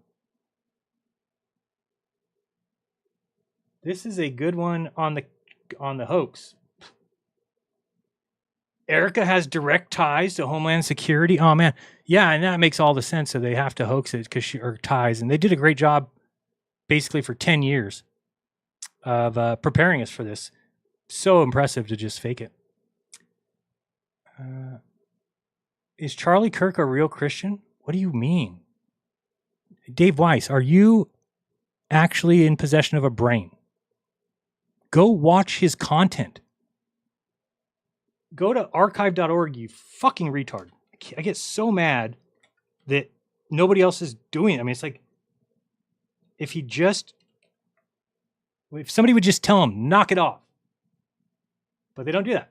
Type in Charlie Kirk. How much do you think is on archive.org? I can just tell you there's a ton. Here we go. You go figure out if he's a Christian. You don't need to ask people on Twitter, dipshit. Go listen to him, have conversations with people on college campuses. Look at all these. They don't even have views. 2 views, 5 views, 2 views, 8 views, 3 views. Never before seen abortion debate. The guy is the most obvious of any Christian I've ever seen. So to have somebody who calls themselves a truther ask the question, is he really Christian? Is the dumbest thing I've ever heard. So dumb. Embarrassing, actually. It's just sad to see. All right. Crushes lies about open border. Crushes reparations once and for all. So go find out if he seems like a Christian, Dave. Had to get up on the mic. Oh, look at the table. It's CGI. They use the hologram all the time. This guy's standing in the air. Look, you could even tell this guy's not on the ground. He would be lower. This guy's got tits. I mean, this is all fake. None of these people are actually there. Look how the screen ends right here. Look at this line right here, this clear line. Oh, wait, that's the middle of the picture. My bad. What's going on, man? Doing all right. Welcome to Knoxville. I'm up here for one purpose. My buddy is a friend of yours. He lives up in White Pine, and he wants me to have this discussion with you because me and him had this discussion this weekend. What's on his shirt right here? Jeez, scary. Your thoughts about reparations for Black people specifically, and like Black It's gonna Americans blow up. specifically? What is your Very much against. Very much against. Can I ask why? Well, first and foremost, I don't believe that we should ever pay monetary damages to people where nothing bad happened to them, just because. Okay. So you can listen to this guy and you can come up with your own conclusion, Dave, of, is this guy really a Christian? People don't act for 10 years to then go down in their fake hoax death because conspiracy theorists can't settle with reality. That's what doesn't happen. That's what doesn't happen. Again, I'm clearly making the statement here that to kill Charlie Kirk is probably 100 times easier than to do any of the stuff that these guys think happened. To orchestrate a hologram on a college campus with 3,000 people watching live. Probably pretty fucking tough. To plant this guy on the roof, to run across at the right time, to go hide the gun, but it's really another shooter. Like, to do all that is just, and it's a hoax death, is just ridiculous. Now, was there another shooter? Is there an accomplice? We'll get to that. But, I mean, this is all on archive.org, Dave. Wake up. Okay? All this stuff, make it keep going. So, I hope that people will look into this and not just ask stupid questions like Dave. All right, we're done. Can we look at one more thing? 2 more things? Let's see. Oh boy, I gotta see this. I have PNC Bank, by the way. Listen up, you guys. This is the most important video that you guys are going to see that's already being scrubbed from PNC Bank's own website. I can't see okay? it. Shout out to Scripted Reality 169 for pointing this out. We also shared Shout out to Scripted Reality. The iWeekly episode with Rambo and Cody. What was the video? Now, what Scripted points out here is that this PNC Bank commercial aired 2 days before the Charlie Kirk shooting. By the way, when somebody like a truther says that, you know immediately it's false. So it's not 2 days before. Probably it's been. What you'll notice here is Charlie Kirk has called out PNC Bank in years past on Twitter/X, and this is a commercial about a mother and 2 children. You can't see the daughter in the back until I show you the commercial itself. But once again, this commercial has already been scrubbed from PNC Bank's website already. So check this out. Bring flowers like a normal person. It's your father's favorite casserole. Who even eats it anyways? Nothing we need to tell you. Your father's alive. What? We figured out how to pay for school. Dad faked his death so his art would skyrocket in value. He's been down there for months. Had to lay low while I sold all the paintings. Hi, babe. I told the kids. Say hi. Hi, Dad. We're so happy you're alive. Or we could look at a few different savings options. I've been dying to see some options. So right. Yeah, I don't. That's the most important video you're going to see. And, you know, Charlie called out PNC Bank. So what they did is they knew that he was going to fake his death. So then they made a commercial in which a mom said, I mean, it's so low intelligence. So low. All right, let's stop with Dave Weiss. We'll be stuck there forever. Let's stop with archive.org. And what do we got here? I want to see what I had here. Oh, so this guy did a pretty good job. I have a lot of videos of people who did a good job of researching or did a good job of debunking something. But mostly, here's our issues that I see with it. Let me actually bring up this video first. But I think that the issue that I have so far, number one, the Snake Eyes movie, if it is September 10th, is very strange. Can I chalk it up to being a coincidence? I can. But I do think it's strange. That's not where I wanted to go. Hold on, I gotta get the right folder here. And videos, yes.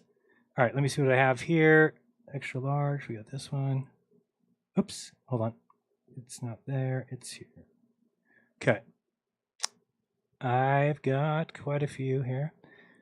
Again, please make sure you're subscribed to the channel. Can you hit the like too, if you wouldn't mind? That'd be great. It helps.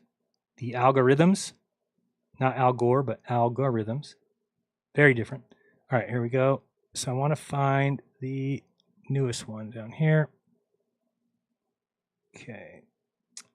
So we've got this one I want to start with, probably. Or do I want to start with this one instead? Yeah, I mean, this one I think is just good to show that the timeline is correct. Oh, you know what? I'll show you first. I want to show you where we're at so people can see that. So in case you don't know what is being claimed, it took me a couple days to kind of get my bearings of it, of what exactly, where's Google Earth? There's, to get my bearings exactly of what we were looking at with a place. So if we go to Utah Valley Orem, right? O-R-E-M, I believe. We're going to go there right now. Move this over here. All right. So you should see, and let's get in here. Okay.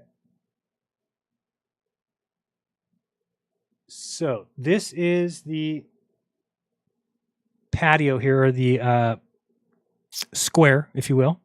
Looks like a home plate. And I just want to show you how everything went down, just so you have an idea of what the claim is. So the claimed shooting position is from this corner here. Again, my little thumbtack won't really go there, but we're going to do it anyway.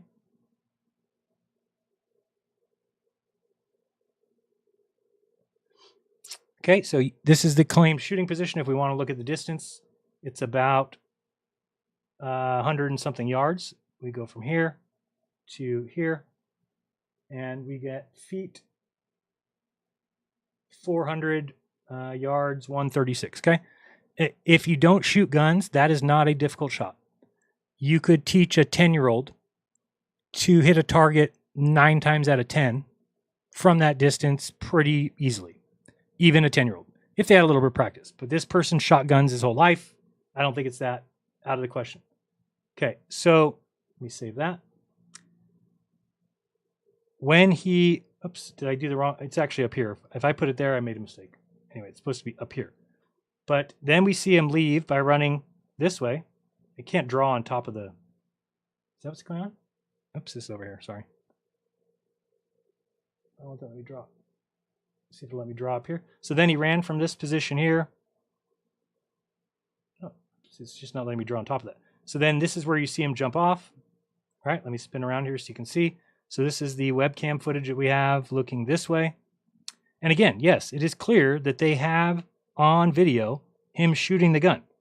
Now, they have not released that, and I can see reasons why if you're trying to have evidence in court. You don't want them to know that they have that footage. So we just have the footage of him running from about here. He comes across here. He jumps on this white part, gets down off this roof, and goes to here. He then goes this way to the street.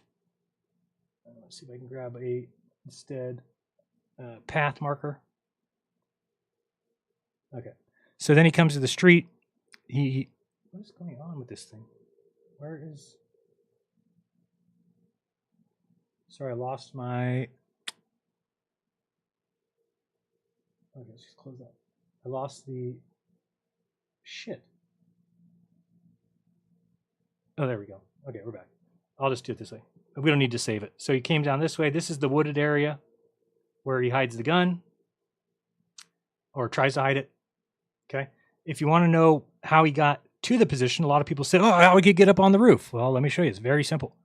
So when he came in, let me get my bearings here so I can see where we're at. I have to remember this case. So we've seen the webcam footage of him walking here. Okay, so this is the very first place he walks, or we see him in the webcam. He's walking here, heading to basically canvas. Okay, and we know that he gets right past this house and makes a right turn down this little embankment. Okay, then he goes across this bridge. Now he's at this parking lot, and then he proceeds to walk from here to this tunnel. Now, this tunnel is the first place that we see him on camera. Okay, again, which makes sense because I didn't ask you to do that. I don't know where I went. Didn't ask you to do that. Where did I go? Okay. Sorry, I lost my place. Over here. Okay, so he goes down this thing, goes into this little tunnel. Okay, that's the first place we see him on camera. He's walking in the tunnel. We get 2 or 3 photos of him. It's clear that he's got a gun in his right leg. It's clear that he's wearing the black shirt, the jeans, the hat. He then comes out here, and then he's on this road. Okay, and then he proceeds to walk down this road, going this way. You'll notice there's not a lot of cameras here, so now we don't actually see him on any film, but we know this is the way he came. He comes this way. He then went into this building here. Okay, how do we know that? Because we see him on camera here, and then this is how easy it is. This is the most ridiculous setup I've ever seen. This is how easy it is to get on the roof. Look at, you come out this door and there's a staircase to the roof with no blockage. Look at, you can see that he goes up the steps, up these steps. He's immediately on the roof. He climbs this, and before you know it, he is right in prime position to make the shot from here. Okay, so you can actually see somebody. Hold on, let me find this. What happened? I'm sorry. Google it either. Sorry, I wasn't looking at the chat. If you tag me, I can see. I'll look at it. But I really want to do the talking with you guys after the show. But let me just get to this other piece here. I do have somebody on video taking that walk for us. He is maybe the one we were going to watch over there. Where was that guy here? Nope. Just want to make sure I have the right one. This guy. Camera, that's where he jumped off the roof. From multiple officers that we spoke to that actually worked the scene is the wooded area that the gun was supposedly stashed in. Sorry. In this episode, we'll look at the number 5 clue everyone missed. I got a knife. Changing thing to try to avoid detection. Do you see, if we drop down into... Sorry, it's this guy's channel though, I think. Oh, no, it's not his channel. Getting confused. Different guy.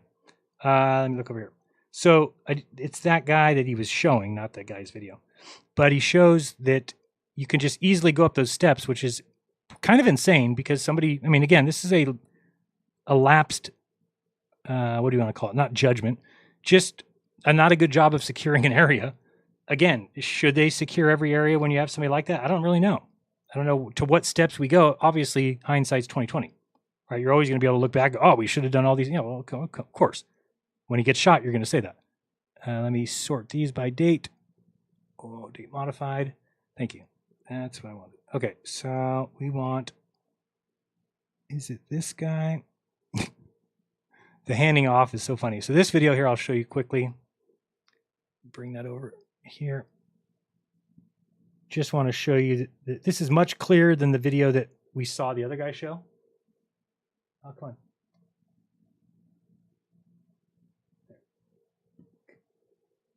See if you see that. This is all a new setup, so I'm having to kind of wing it here. Oh, but remember the guy was saying, "Oh, we know it's fake because we don't see a shadow on the white roof." What's going on? Why can't you see that? Bring it down a little bit. There we go. And play. So this one's just a much cleaner picture. Obviously, we have the shooting position you can see. And here, when they zoom in, you can clearly see there is a shadow. So again, this is what happens is that, so you'll hear a bunch of people saying, there's no shadow when the guy's on the roof, therefore it's fake. That's just misinformation. It's incorrect information. And it causes the truth to be severely handicapped by it. Because people then think this is all fake when it's just a video camera showing us who fucking did the murder. We have a video camera showing the person with a gun getting off the roof, and people are like, no, it's a hoax. No, it's fake. We can see that. We can see the shadow. And here's the thing. People said he didn't get off with a gun. He unassembled it. No, he has a gun. Watch. You can see it right. Watch. There. So there's nothing else that is stiff that he's going to pull over that edge. Let me get it a little larger here. Shoot, probably that. Okay, so watch here as he goes over. You'll see something stiff. See that stiff thing right there? And watch it. That is a gun wrapped in a towel, which is exactly what we've been told.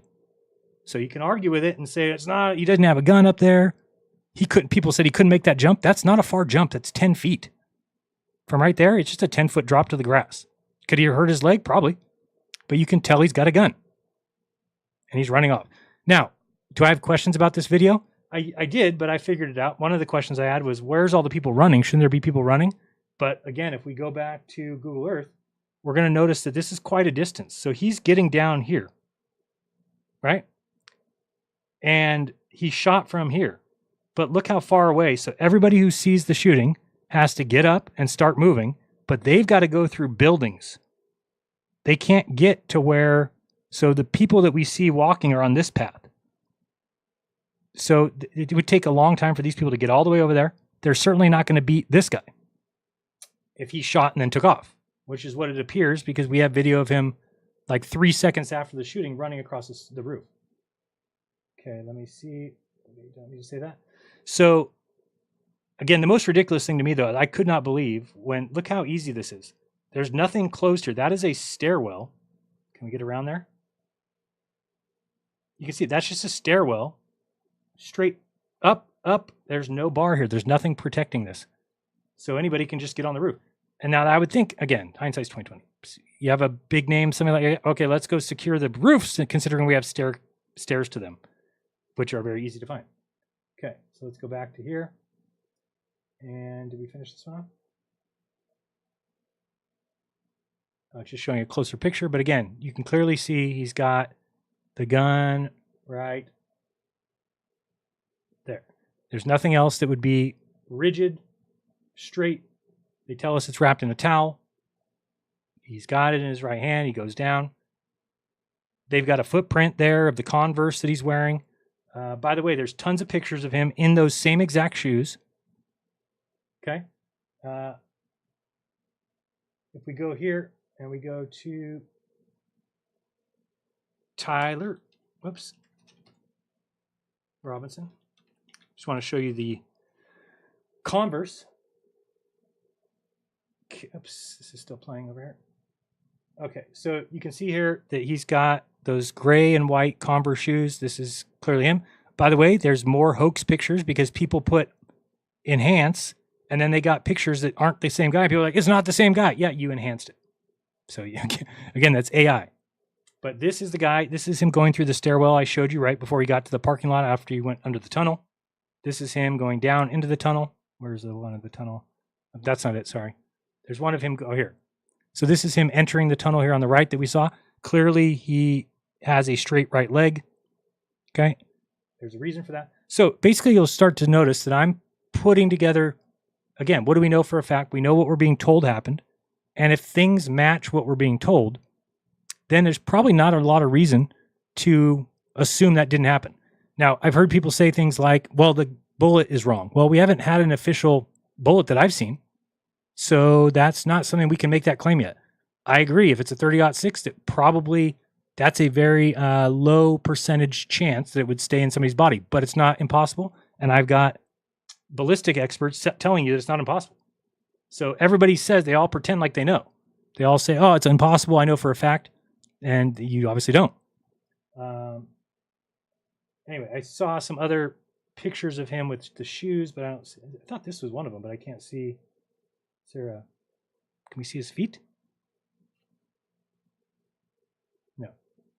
Now, one thing I am going to say, because this is the same thing that happened with Jared Loeffner. If you don't know who he is, he's the guy that shot supposedly Gabby Giffords in the head, straight through the brain, and she lived.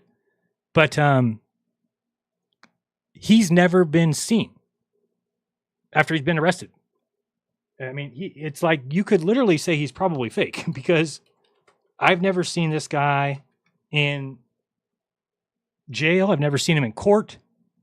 We were told what he did, and that was it. The most we've seen of him since he got arrested is this. You got to believe in that. You got to believe the drawings because there's nothing else. He got arrested. He's in jail. Nobody's ever heard from him again. He's just gone. So, and they make him look deranged. But I mean, I never seen him in court. Never seen him go to the stand, anything like that. Besides drawings, which I never understood why some courts are only allowed drawings. It's ridiculous. Okay, so going back. So anyway, we have the story that he is casing the joint. Now, do I have problems with the text messages? The text messages don't seem real, but let's hold on and wait. I think they're talking to that trans lover or whatever he's got. So let's go with, these are all sunset stuff. What's this? Oh yeah, that's for other things. You can't see yours, but we got that one. We got that one. Okay, so I'm back over here with these videos. So we've got the Utah Valley camera. So I originally had thought it was a pretty good idea by this guy. At least this guy admitted he was wrong. Today is September 11th, 2025. It's around noon. So just to show you, he had a pretty good theory about there being a piece of armor like this metal plate, because it would make a lot of sense that if it hit a piece of armor and then ricocheted up, that would make a lot more sense for the entry wound. But it does appear that that is incorrect. And you can actually see a lot of videos. See what this guy's doing. So he's painting the narrative that it's a piece of armor, right? So what he does is he finds just the images that match what he's trying to say. That's not a good way. Right when you see somebody doing that. I'm a big fan of. And we have that are fans of Charlie Kirk. So for instance, if you're going to make the claim that he's wearing a piece of armor, then it should always be pretty obvious that he's wearing one and never be obvious he's not.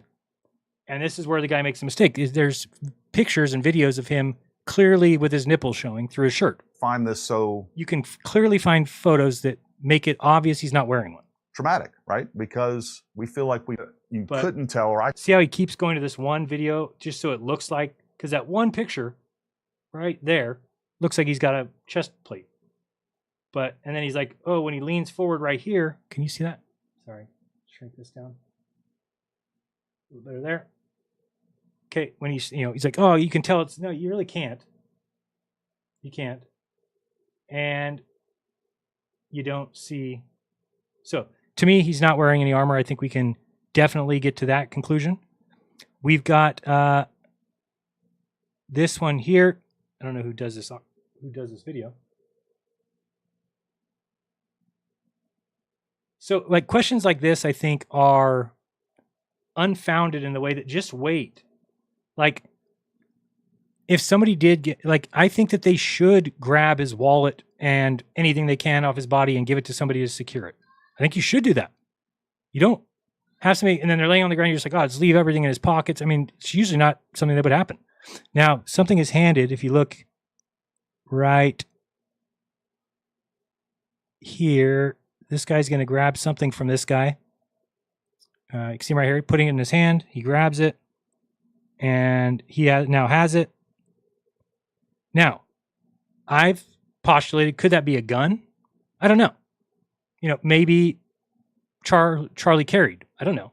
They certainly do grab something off him, his wallet, something, hand it to him. Now he takes it and he leaves. Okay. But to think that that's some sort of device or some sort of explosion device is just ridiculous.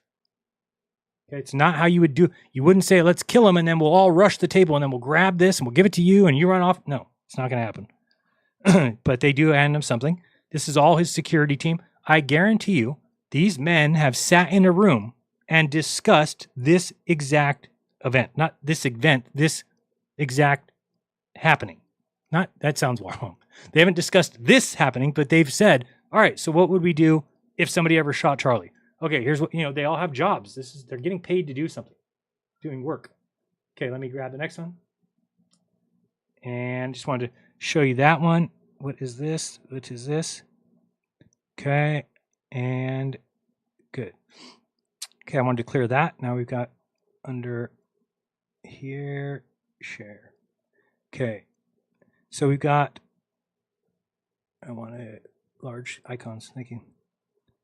So we did that guy. Okay, this guy basically is the one that helped me see. First of all, guys, I want to thank everyone for sending me tips and comments. Very helpful and a lot. I like this guy. He's kind of doing the same thing that I'm talking about, where he's got a team and they're trying to work through things together and coming up with, conclusions about things. But this is great because he just points out the guy talking about the body armor and shows that he's showing just that one view.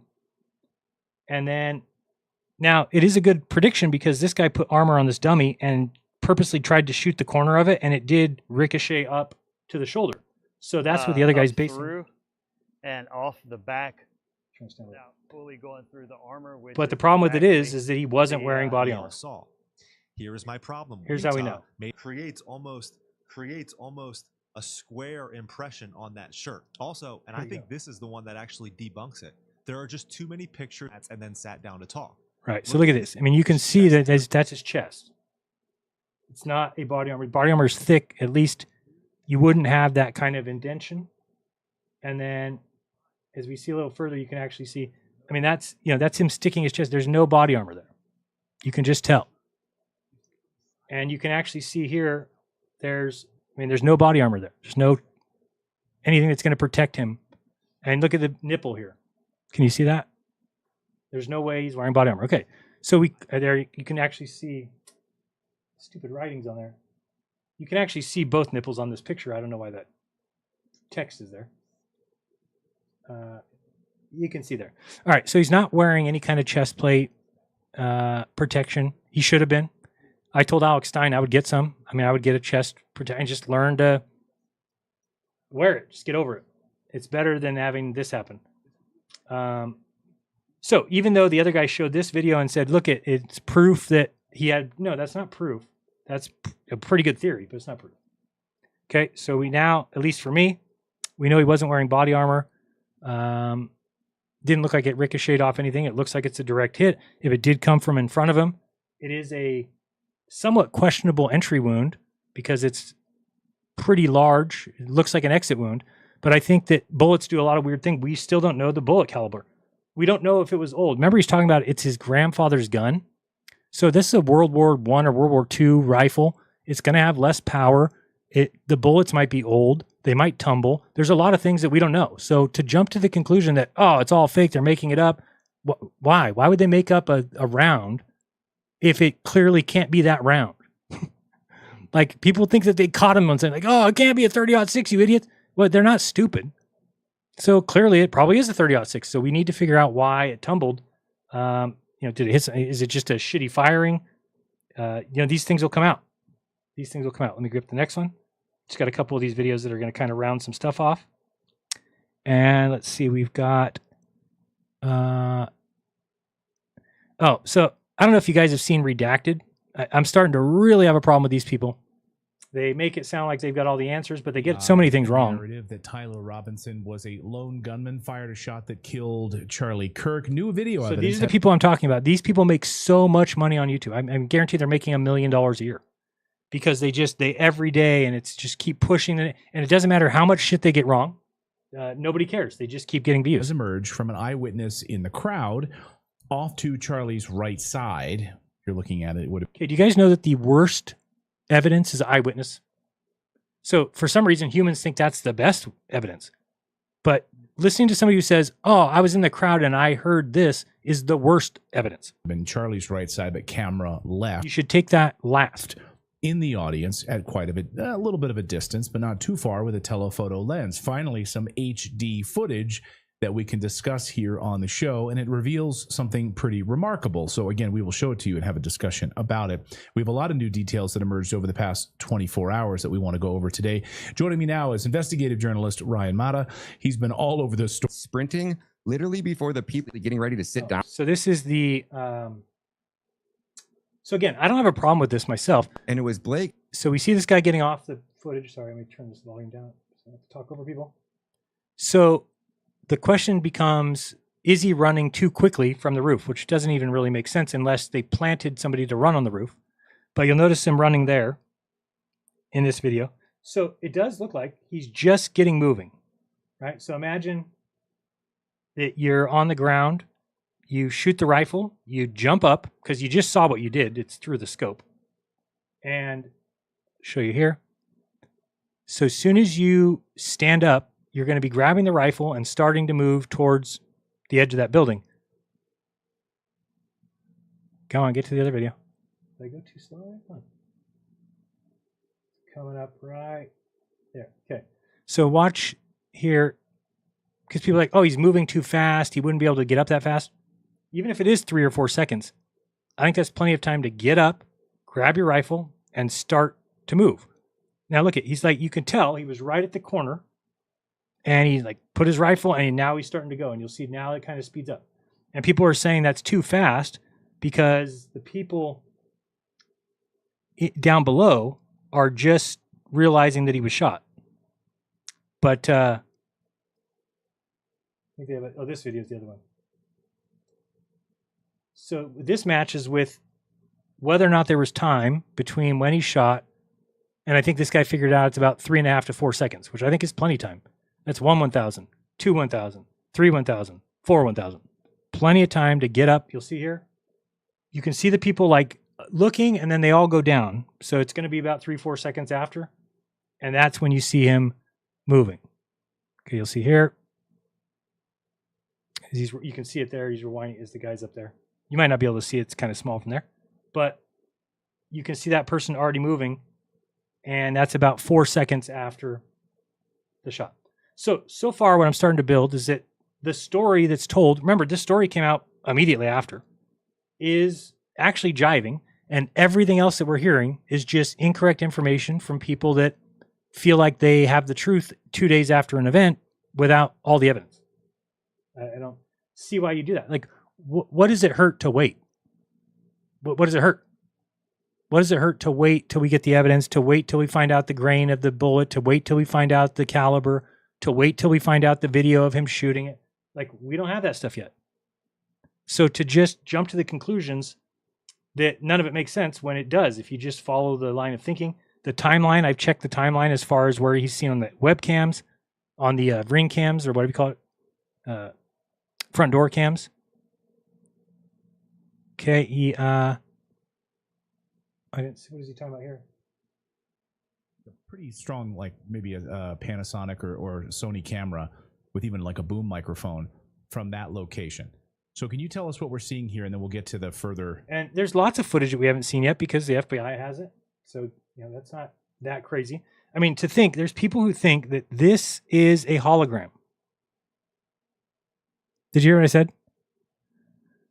There's people that think that that's a hologram. I mean, this is where the world's gone. There's people that are telling people that they cemented over this spot the next day. It's just all lies. If you hear a truther, conspiracy theorist tell you something, assume right away that they're wrong. You're safe.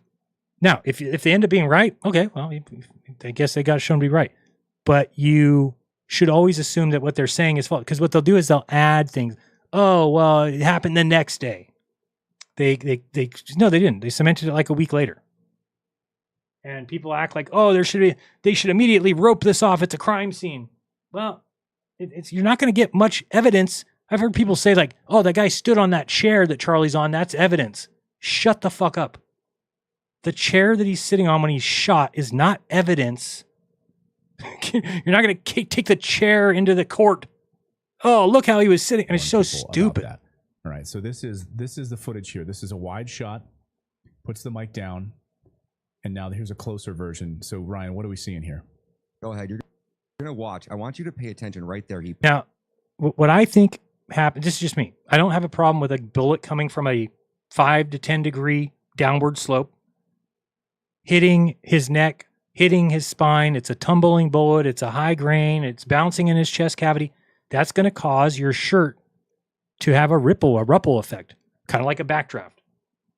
Pauses it. You see it pause, and you almost see like a cloud of smoke. There is some type of explosion. There is something happening under that shirt, and I want you to watch to the right. Do you see that? How like his neck? It was almost like a big gust of wind or something. Something happened under that shirt, and it blows his shirt right off to the right. And Hugh, you'll see it right here. Watch to the right, and then watch the left on the mic. Yeah, I mean, this is just frame rate to me. Again, I don't think people understand frame rates, that a camera cannot take a frame every moment that something's happening. So if this is a 20 or 24 or 30 frames per minute, you're missing so much. So when you see this white thing, people are saying, oh, it's a puff of smoke. It's not a puff of smoke. Okay? Yeah, I think, I agree. These are the things that we have to wait and see. So to start making determinations about what a bullet can or can't do when you don't know the grain, when we don't even have the bullet, I mean, we haven't seen it. They say the doctor said he found it.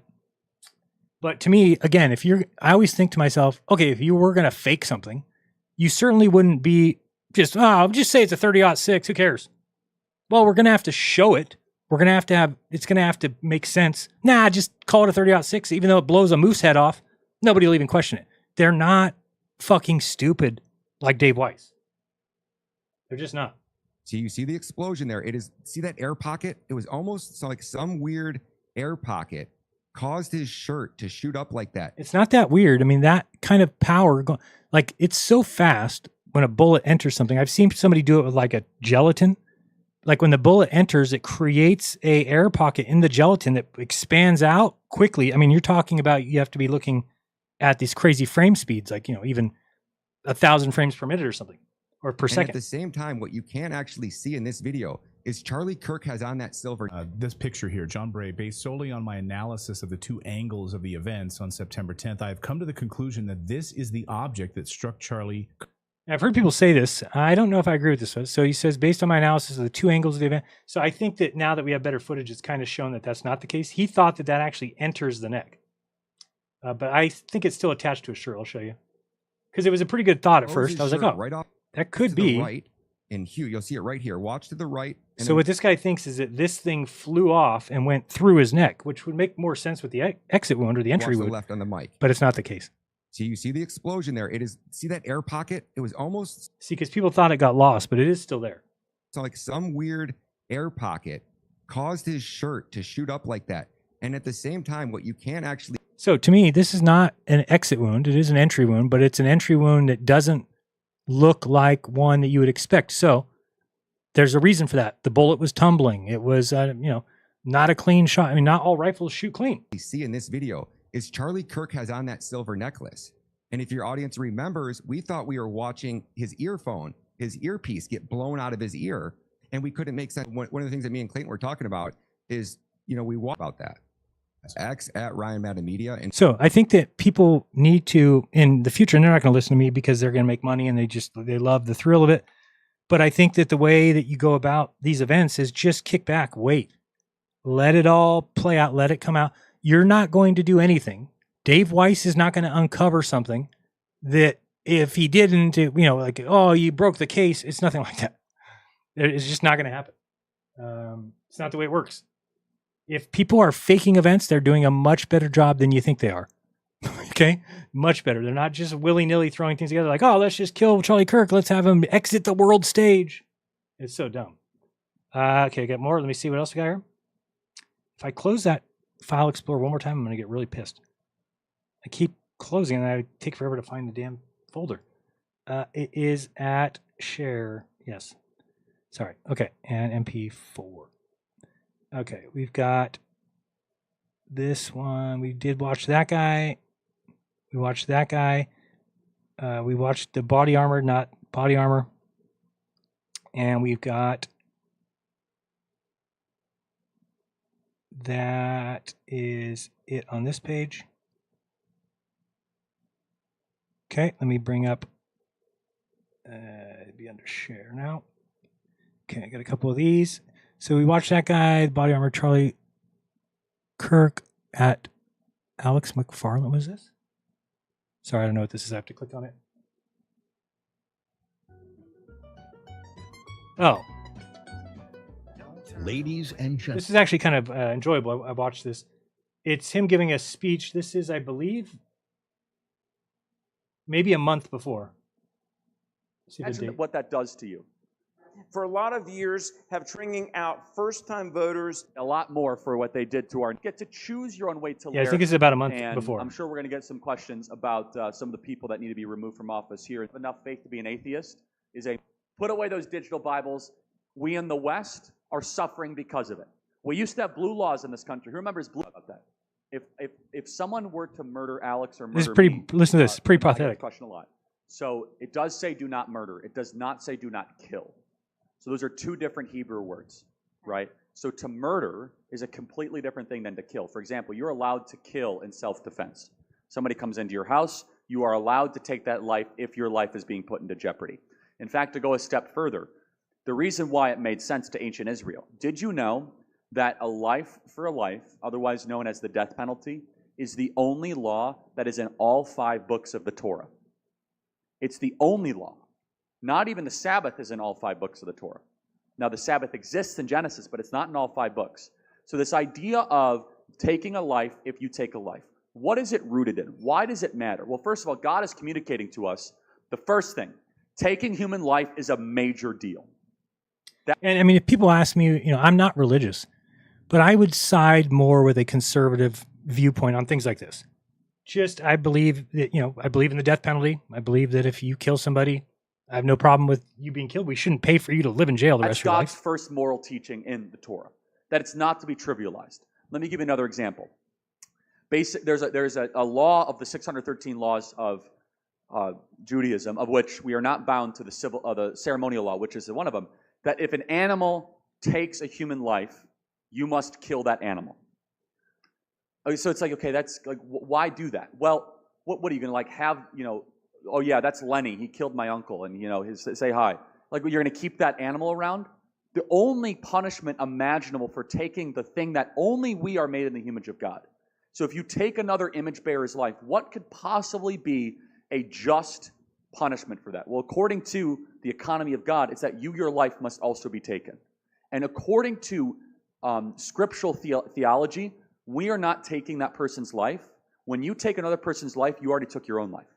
That's pretty crazy. I mean, that's an insane thing for somebody to say a month before they die, but I agree with them. I mean, I think that the person who did kill him has already basically put themselves in the position that they should be killed. I want you to think about that. If someone were to murder Alex or murder me, they already murdered themselves in that action. They already bestowed the punishment upon themselves. We are simply completing the task. I agree. And think about it. Some people will say, but Charlie, it's not fair because of whatever sob story liberal reason. How is it, what? And honestly, no. And I'll just close with it. I'll kind of finish with this. But you know who it's not fair to? It's not fair to the victims. You are cheapening the lives of the victims. You are basically saying the victims die and you get to live. So you get to continue to live even though you took the lives of others. So for example, I think it's fundamentally wrong that creep who killed those 4 college kids in Moscow, Iowa, that he gets to keep living. So he kills 4 college kids and he keeps on getting to have life, and those people don't. In order to say that those people's lives mattered, the only just thing that we can reason ourselves to is to take that person's life. And that is not murder, that is killing, and it's... And I think the only thing I would be careful about on that is that I would really like it if the person admitted it. The one thing you don't want to do is ever kill somebody who ends up not being guilty, right? So, I mean, that's why I don't make laws and why I'm not a police officer, because I would think that's important. I would want the person to say, did you kill him? Did you shoot him? Yes. Okay, now we're going to kill you. Because if they said, no, I swear I didn't, I think I would have a harder time killing that person, even if we have great evidence, just by the off chance that we might be wrong. So, let me see if I've got this one. What is the video by USA Taylor? What does that mean? Video by USA Taylor. I don't know what that is. Let me check this one. Loved life. He loved his life. He loved America. On September 10th. In a crowded place, just like Charlie Kirk. So you can see why this is very popular, why people are all behind it, is because you got people like this guy it's impossible. There's no way this could happen ever. It's impossible. And so they all start feeling how the person feels. Charlie Kirk. And if that's not weird enough, the boxer's name was Tyler the Executioner. So notice how this is being played to people, that it's the boxer who threw the match. It's not the person who shot the gun. So, but it's told in a way that makes you think that it's, so this Tyler guy shoots him and the boxer, no, the boxer was just fighting and he purposely went down so that somebody could get shot, but his name was Tyler. And you'll notice you can actually see here, the camera's panning down, and this is the billboard that you can see. And this is a very difficult number to read. It says September, it could be 10th, 18th, 19th. It's kind of hard to see. Can't really see that. Let's go a little bit further. Wait, where is the movie?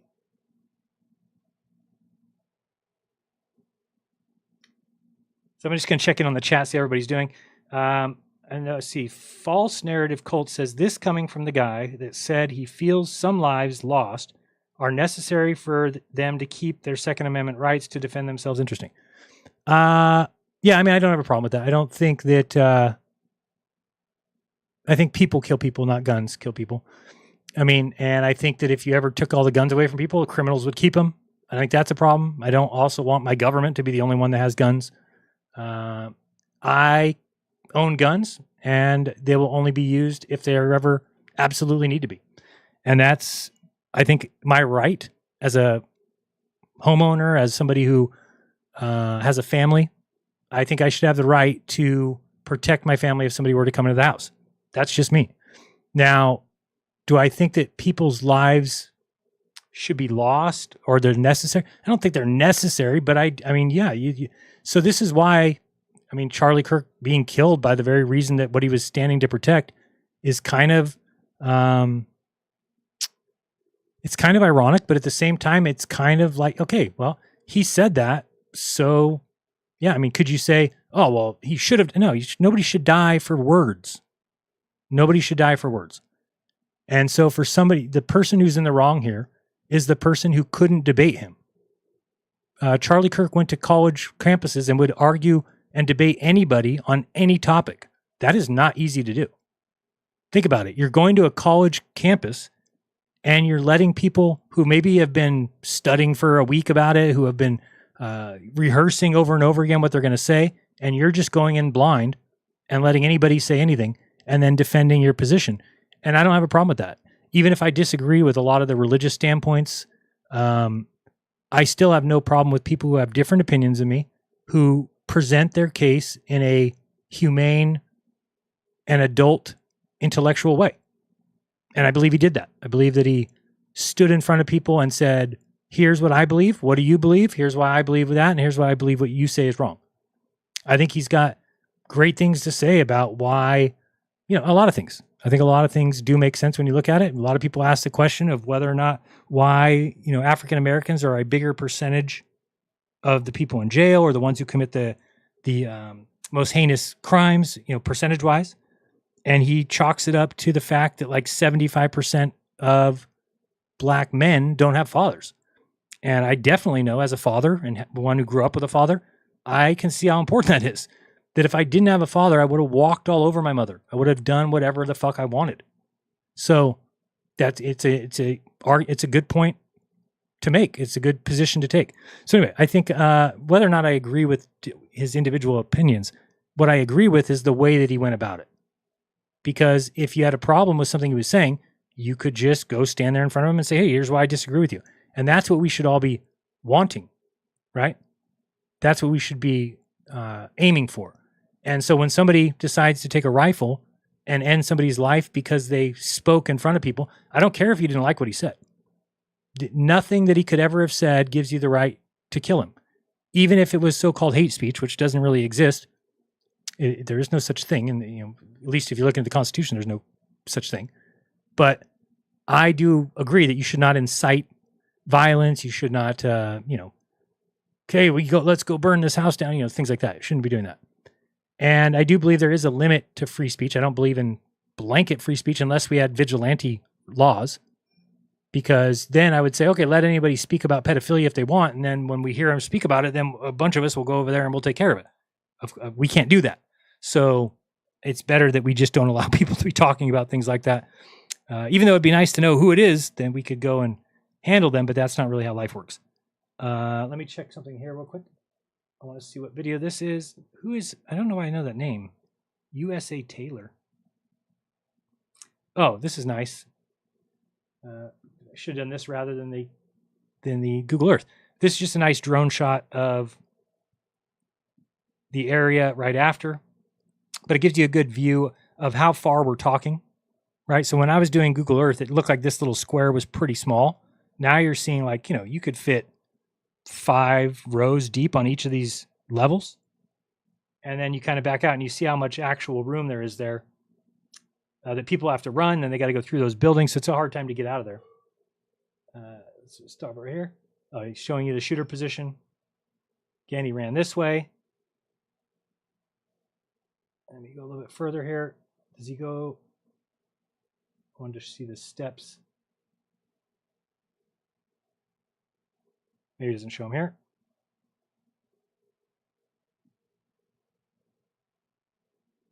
So you can see how easy that roof is so easy to navigate. Look, there's no fences, there's no railings, nothing. Look at how easy that is. That's just, I don't want to say shooting fish in a barrel, but shooting fish in a barrel. It's really what that was. Let me see what else we got here. We've got a bunch of SRT files. I don't know what that is. Official story collapsing. That's the same as the redacted. New footage proves accomplice. I don't remember this one. Let me check what this is. All right, so thanks to all of you for submitting tips and sharing videos. I've got additional footage that I gave in May of 2017. So your testimony is you've never authorized anyone to leak.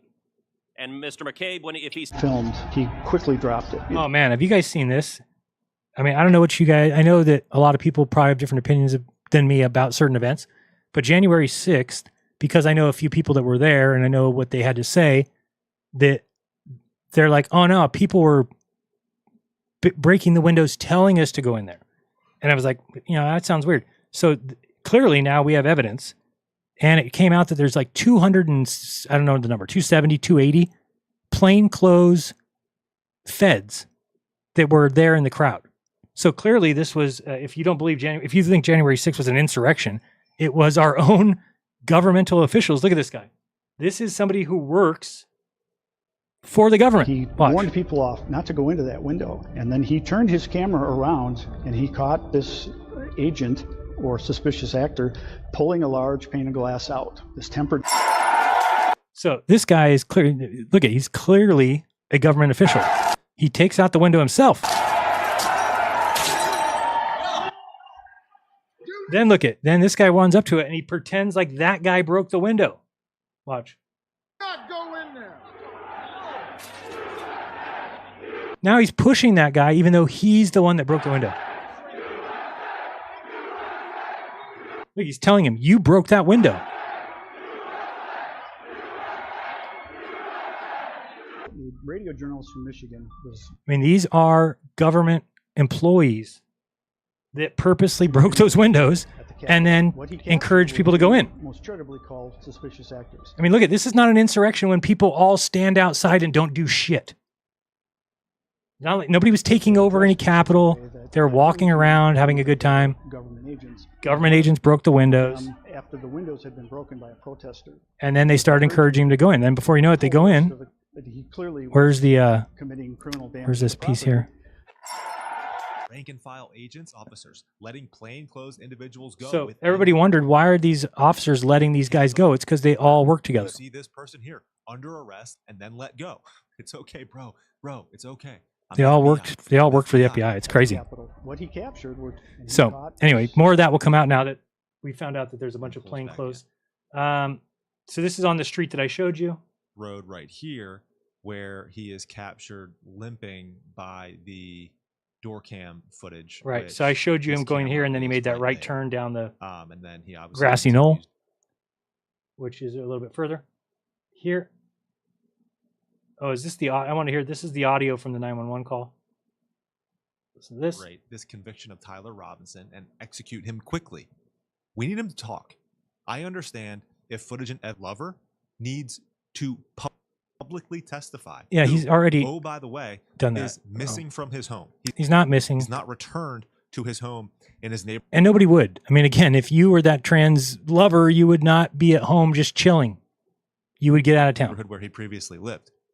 He's vanished, according to. He's not vanished. He's just neighbors. Not but home. It's okay. Apparently, the authorities have him in a safe place where he needs to lay low for a while. 25, 50 years from now, this is going to end up as another JFK or 9/11 conspiracy. I don't think it will. I think that there's a big difference between what JFK happened and what's going on here. This is one shot to somebody's head from a distance that anybody could make if they had just an afternoon of practice, let alone a child if they had a day of practice.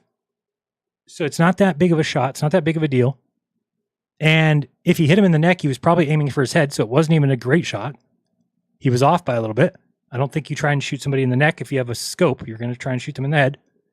So it's really not that crazy. Now, when you have Lee Harvey Oswald, there's, at least as far as I've heard, there's not been a sniper shooter that can make the shot that Oswald did in the time he did. So that's a difference.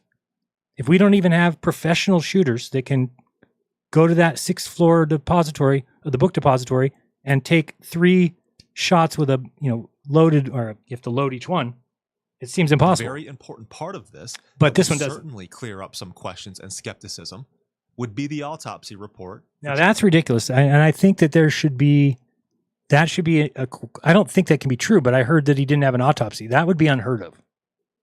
Unheard of. You cannot have a murder and no autopsy.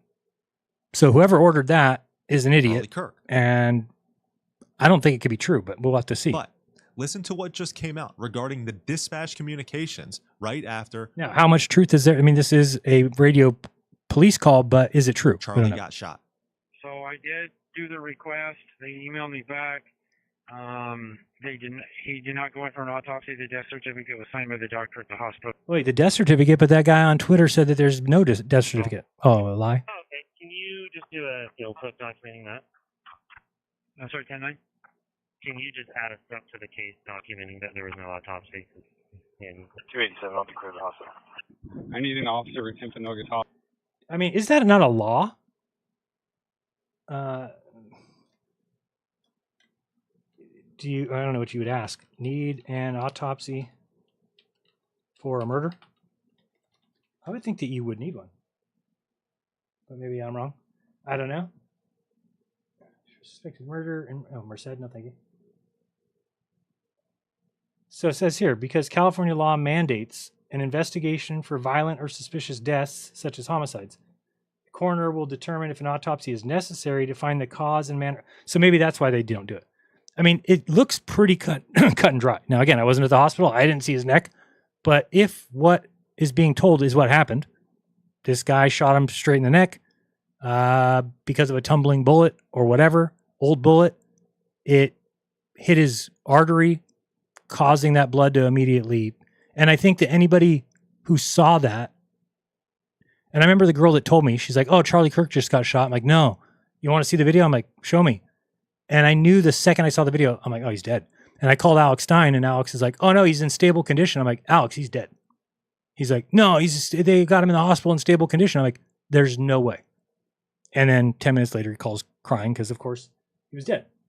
But I just don't think people wanted to admit that because, so only if a cause of death is in question. Right. So there's no question. But I do think if you have a case against somebody like a murderer, you need to have angles, trajectories, bullet grain. So, I mean, to me, I think that it would be very dumb if they didn't have one. I don't know what Utah law is for a murder in Utah. I doubt that there is a law then. In Utah, the medical examiner is responsible for performing autopsies in cases of suspected homicide. The medical examiner, or in some cases, district or county attorney, determines if an autopsy is necessary to establish a cause and manner of death. So I guess, yeah, I mean, we don't need one to figure out why he died. To obtain an autopsy for a murder in Utah, you should contact them. Okay. So I don't know. I think it'd be dumb if they didn't. That's what I'll say. Yeah, I would agree, Ken. Ken said, so many details in the autopsy, it's needed in the court case. I would think if you're taking somebody to court that you would. Now, let's get into the conspiracy end. Okay, so let me just round off that to me, everything makes sense. The story makes sense. The parents saw the images on the TV the next day. They called the kid asking, where's grandpa's gun? Oh, I have it. We can take a picture of it. Oh, let me. So they started to know it was him. They had him come home. He had to negotiate a safe arrest because he didn't want to be like violently arrested. So if those things are all true, that's what we're being told. Then this all makes a lot of sense. That, because of his trans opinions, his opinions on trans, and this guy's dating a trans, he obviously, missing a couple brain cells possibly, and decided to take this upon himself, and maybe realized after, oh shit, I can't get away like I thought I could. Now he might be trying to cover up for accomplices by these text messages or something. But again, that stuff will come out. As far as the story is told, the video of the guy running across the roof, jumping off it with a gun, seeing him go down the tunnel, all those are time-stamped. And they line up, at least to the satisfaction, I think, that anybody should stop the crazy questioning. It's not like, it's impossible that this guy... It's not impossible. And I've got people on video saying, oh no, if the bullet tumbled at all, if it's not a clean, whatever you call it, I don't know. Not a gun guy. I mean, I've got guns and I shoot guns, but I don't know the words. But if you don't have a clean shot, it's an older gun. I mean, even my revolver is not, I can feel it when I shoot. I mean, like every fourth shot, it feels like is like, rough, right? And it's like, so different than like an AR. When I shoot my AR, it's clean. So I can just, my idea in my head is that if I have a rifle, I could see a rifle shot, one shot being off, or what they call tumbling. So, and again, if that went in and it hit him at a great angle, again, this is like a 1 out of 10 chance or something, that it could tumble, hit his spine, stay in his chest. That's all possible. And if it did happen, then the guys there knew immediately he was dead. I mean, they're not going to, you're going to rush him to the hospital, but you're going to lose a ton of blood. Even in the video we've seen, he lost a ton. So, anyway, the story of him getting there makes sense. Where he parked at that church, he comes down that street. Other lies that I saw. You've heard the whole Dairy Queen. I mean, if you just look up Dairy Queen closed, look at all the people who just keep repeating Dairy Queen closed Utah, and it's the wrong one. This guy George Webb, who's like a investigator, says. Okay, good. People are starting to explain it. So the picture of him at the Dairy Queen is the right picture. It is him on that day. And people all said it was closed, but it's because the guy went to the wrong one. What's his name? Webb? I don't know his first name. Gary Webb? Huh.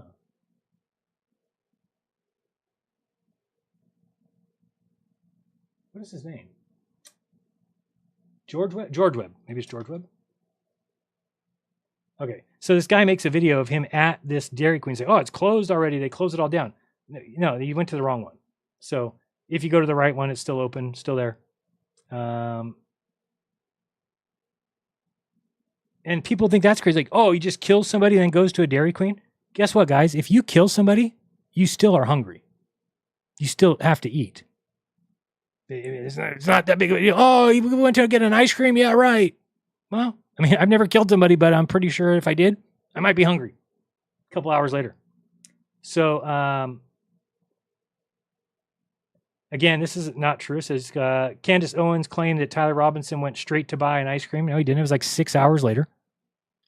Let's hear Candace. Candace, by the way, has been disappointing as all hell lately, at least to me. I mean, again, I'm okay with people asking questions, but she makes everything seem like it's a story, not her And just this asking is questions. what happened. Something made its way around the entire town and into my tips line repeatedly. It is a very clear image of Tyler Robinson, allegedly taken, I'll say allegedly for safety here, but it's looking right according to my timeline, allegedly taken at 6:38 p.m. at a nearby Dairy Queen. Here Why is she acting like that? Should he not be at a Dairy Queen? is that photo that we can show you. Just take a look at this photo. Okay. What is wrong with this picture? A lot is wrong with this picture. First and foremost, 6:38 p.m. You just shot someone. No, not he just shot somebody. He shot somebody 6 hours ago. You have gone through great pains to hide your face, to change your outfit. But wait, you didn't fully change your outfit, did you? I'm looking at this photo, and you're wearing jeans. I think by this time he already knew he was done because he couldn't get at the gun. So he had a plan, shoot the guy, go hide the gun, get away from the place, and then go back later and get the gun. But when he went back to get it, he saw that the cops were all there. So he kind of knows he's done. And you're wearing the gun belonged to his grandfather. Maroon shirt. Now we have a 50-50 combo of the outfits. And now you're showing your eyes and you're not fearful at all that you might be recognized. I think he knew he was going to be recognized. Also, wow, you must have quite the stomach. You don't have a record. Next thing you know, you shoot someone and you're like, I'm just going to go have a meal. You don't. Well, why are we? Let's not get into the psyche of a murderer because that's not me and that's not you. So Candace, I don't think we can make claims like, oh, you have a strong stomach because you need an eye. Yeah, he killed somebody. So I don't even make the next step because I don't know what that's like. So I'm not going to say seem to be too he can't eat when he's murdered somebody. Oh, he already murdered somebody. Or too upset. Yeah, me or you would be upset because we're not murderers. Something problematic is the location, by the way. We mapped this out. It's about 15 minutes away from the campus at a time when So maybe that's why he felt comfortable showing his face. We're told that he's idling by, babysitting the rifle, so you can see. No, see, I don't like the narratives that she's saying. She's just causing more questions. And this is what I mean. Again, she's rich. She doesn't need money, but these guys know what they're doing. Just keep playing this game of like, oh, this is and then I get all this information and people call my hotline and the whistleblower and we're showing you it's about a 17-minute drive away from the campus. So there should be a lot of footage then of this Dodge Challenger driving back and forth. Okay. And like I said, the biggest thing he said he drove back and forth jumps at me is he looks kind of content there. So he's got to be a full-blown psychopath. Yeah. He killed somebody with a gun. He went to a roof and shot somebody in the fucking neck. Wearing half of what the feds told us he was wearing in the morning and half of what the feds told us that he was wearing. And again, that whole narrative of him undoing the gun and doing the gun and undoing it is not true because they're basing that off the fact that he got off the roof without a gun.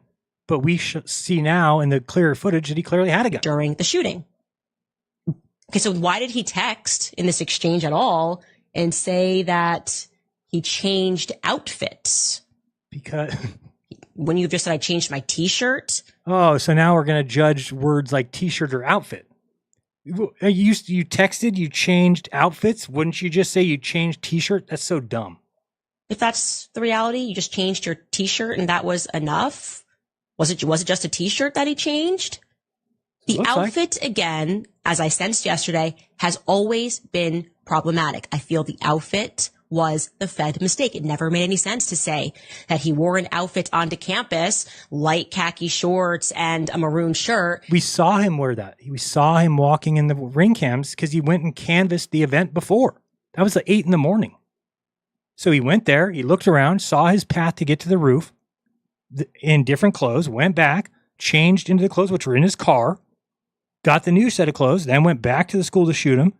And then I'm sure he went back to the car again and changed into clothes. And then decided to completely change hours later. Because I thought how is it completely changed if you just said it's just a shirt? Why wouldn't you just change the t-shirt? That actually makes more sense. Every kid wears blue jeans. Wait, so he did just change the t-shirt.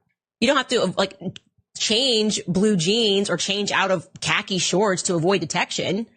That's not going to go, hey, we're stopping you because what? You're wearing blue jeans. That's not a thing. So he didn't change the jeans. We just saw him wearing the same jeans. It would make much more sense if he had just changed his t-shirts. That's what he did.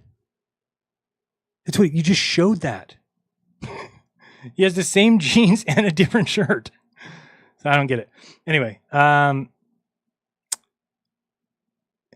see here where we're at. Tyler is to plead guilty. It says the accused is now MAO, inmate number. All right, so just done with that.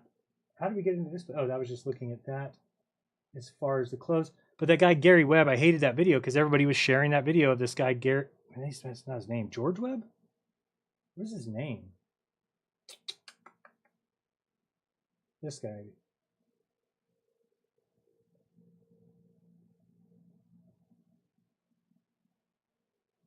I saw somebody question that, but it says the background raised questions about the photo that was captured, but a freelance reporter for Lead Stories visited the Dairy Queen September 19th, and he was told by workers that the Superman poster was removed just days earlier. The photo appeared in a video archived here. I was sent this exclusive photo. Oh. So people were saying that because they went back to this place and there was no Superman again. So it got thrown away. Not the end of the world. And this says, this fact check cannot confirm if the photo is proof of Robinson's stop for the dinner at Dairy Queen. It's less than 4 miles. Didn't she just say it was 15 miles? So it doesn't seem like any problem here. I'm just pointing out that the narrative that we're getting, I mean, yeah, there's issues, but nothing that needs to be not just waited for. I have questions, a lot of questions, but they all can be answered by we just wait. Surveillance footage captures the accused assassin at a Utah gas station the morning after Charlie Kirk was killed, revealing part of his alleged escape before his arrest. Whatever that means. I haven't seen this. Hey, we're learning something together. I didn't know that there's other videos of it. When did this come out? Oh, just today. Stop it.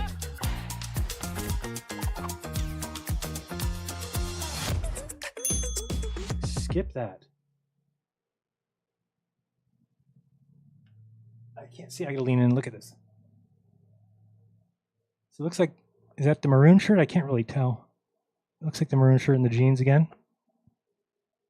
Pretty small. Is this the day after? I even heard he told his parents he was going to kill himself or something. So that would be, here's what I think would tell us a lot. Let's put it this way. Is if it's some sort of patsy situation, cover up or something, he will never speak. So if he dies in the coming weeks and we never get to hear him talk, then it most likely would be a case of some sort of a patsy. Because that's what they do. You know, it seems like the best way to keep a patsy from talking is to kill them. So if he doesn't talk, that would be that would be the way I would lean. If it's really him, then it's an open and shut case in court, and we'll see all that evidence, and there'll be no questions. So now there'll be questions for people like Dave Weiss, who just wants to make up anything and say, oh, these guys have glasses on when it's in a tent. I mean, it just makes no sense. Makes no sense at all. So let me see what I have here on my notes. I have a whole list of notes here. I just want to see if I covered a lot that I wanted to. So here's, my position is I don't need to make a position. My spidey senses are not going off like, oh, this is the biggest hoax of the decade or something. No. I think it would be much harder to pull something off like this if it was fake than it would be just to shoot him. So I do not think that there's any evidence of bullets coming from behind him, like we've heard. Bullets coming from the corner, people saying they saw muzzle flashes and reflections, which is impossible. The angles don't work, but everybody repeated all this stuff. And if you really want to just go down the rabbit holes, the things on YouTube and Facebook are really crazy. What was it? Oh, we saw this guy. Beauty. All right, this Charlie Kirk thing, man. What's up with the little trapdoors? So here we go. What's up with the little trapdoor? These trapdoors are nowhere near. The table was like way off to the side. What did I just hear? A noise. Oh, Siri, shut up. I didn't say your name. But I mean, this is the kind of video that's just now at this point, I get so frustrated because these guys got to know what they're doing. Like they get so many, it's like dopamine hits. Oh, what's going on with these trap? And then everybody's, oh, there's trap doors. They shot him from under the trap doors. No, they didn't. Didn't shoot up from a trap door. They didn't put locks on them now. We got a lot of stuff to talk about today. Now, this is right when Charlie goes down. Look, did you see that? Look, they just handed off something. Look, the guy reached down. What does that mean? He hands something. But not only that, look right here. This dude right here, that's the one making the hand signals, okay? This guy Nobody's making hand signals. right here, he's wearing those Ray-Ban smart glasses. Watch. Click, watch. Look, boom. There he goes. Click. Okay, if you press and hold it for a second, it'll start recording a video. So I've got these same exact glasses, right? When you put them on or whatever, you just press it once, it takes a photo. If you press and hold it, these are like the Ray-Ban smart glasses. These aren't the Meta. I don't have the Meta ones or whatever. These you press and hold for 1 second, and then it records a 60-second video. So what? So did he actually start recording him? And then this other dude right here, what did he hand to him? People were saying, oh, well, he just handed the keys off. Probably, or the wallet, or go get the car going. I mean, these are not evidence of anything. You know that if you have bad credit or no credit. I mean, things like this, you can just find every single post is just garbage. Tara Farnsworth Green looks on woman's before. What? I'm going to read that.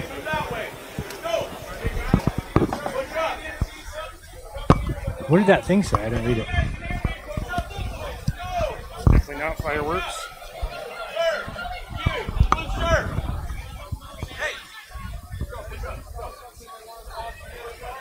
And then everybody had a problem with this. Like, it's the end of the world that this guy, whose camera that is, notices what just happened. He's not going to leave his camera there. He doesn't want the cops to take the camera. So he says, oh, I'm going to get my camera down, get the drive out, the little card, and then give it to the FBI. There's no problem there. People are like, this is a crime scene. What do you mean? It's not a crime scene. Do people not know what a crime scene is? Somebody was shot sitting in there, but what are they going to do? Get fingerprints? Because I know that the narrow. What does this say? 2 plainclothes officers are circled in blue. Chief and 2 points. Red is with the Integrity Security Solutions. Yeah, but we know who that is. Nobody's doing anything that isn't right out in front of everybody.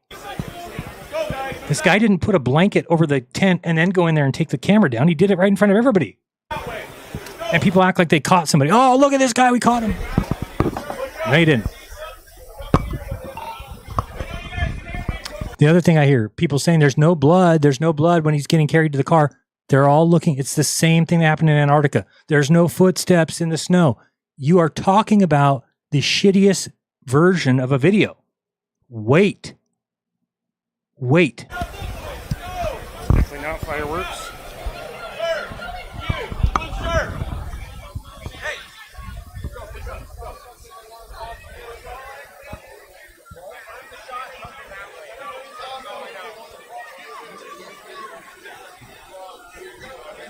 I mean, he's probably discussing it with this guy. He's like, man, what do you think I should do?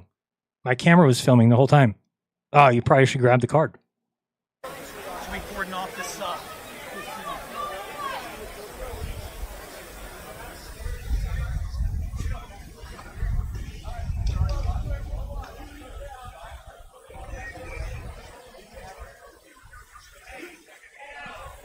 And I just saw hilarious things like, he actually grabbed the chair Charlie was sitting in. That's evidence. Is it? I guess. I mean, so is the blade of grass right there is evidence. Safety team is here. I can't read that. It's too small. Integrity SS is present and operating in an official capacity in red. The 2 cameras that recorded everything. Heard them say the active shooter, Charlie Kirk, has been shot. Charlie Kirk got hit, is what the security detail just said. So, like, people need to recognize this is not somebody doing something nefarious. He's doing it in front of everybody.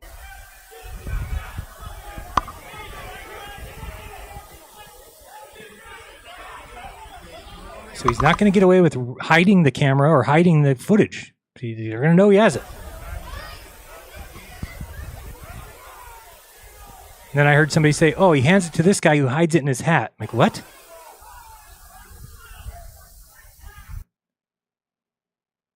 What is that? I don't know what that's showing. How do you know that's the same person? It's too small for me to see.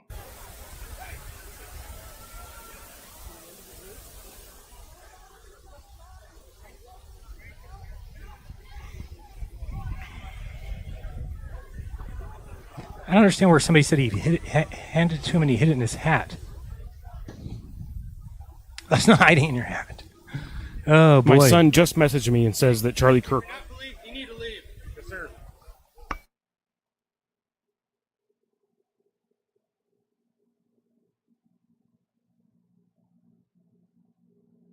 I haven't seen that yet. Because I know that the narrative of Tyler Robinson climbing up onto that rooftop and shooting Charlie Kirk in the throat with a 30-06, along with everything else we're told happened before, during, and after that, is completely and totally fake and gay.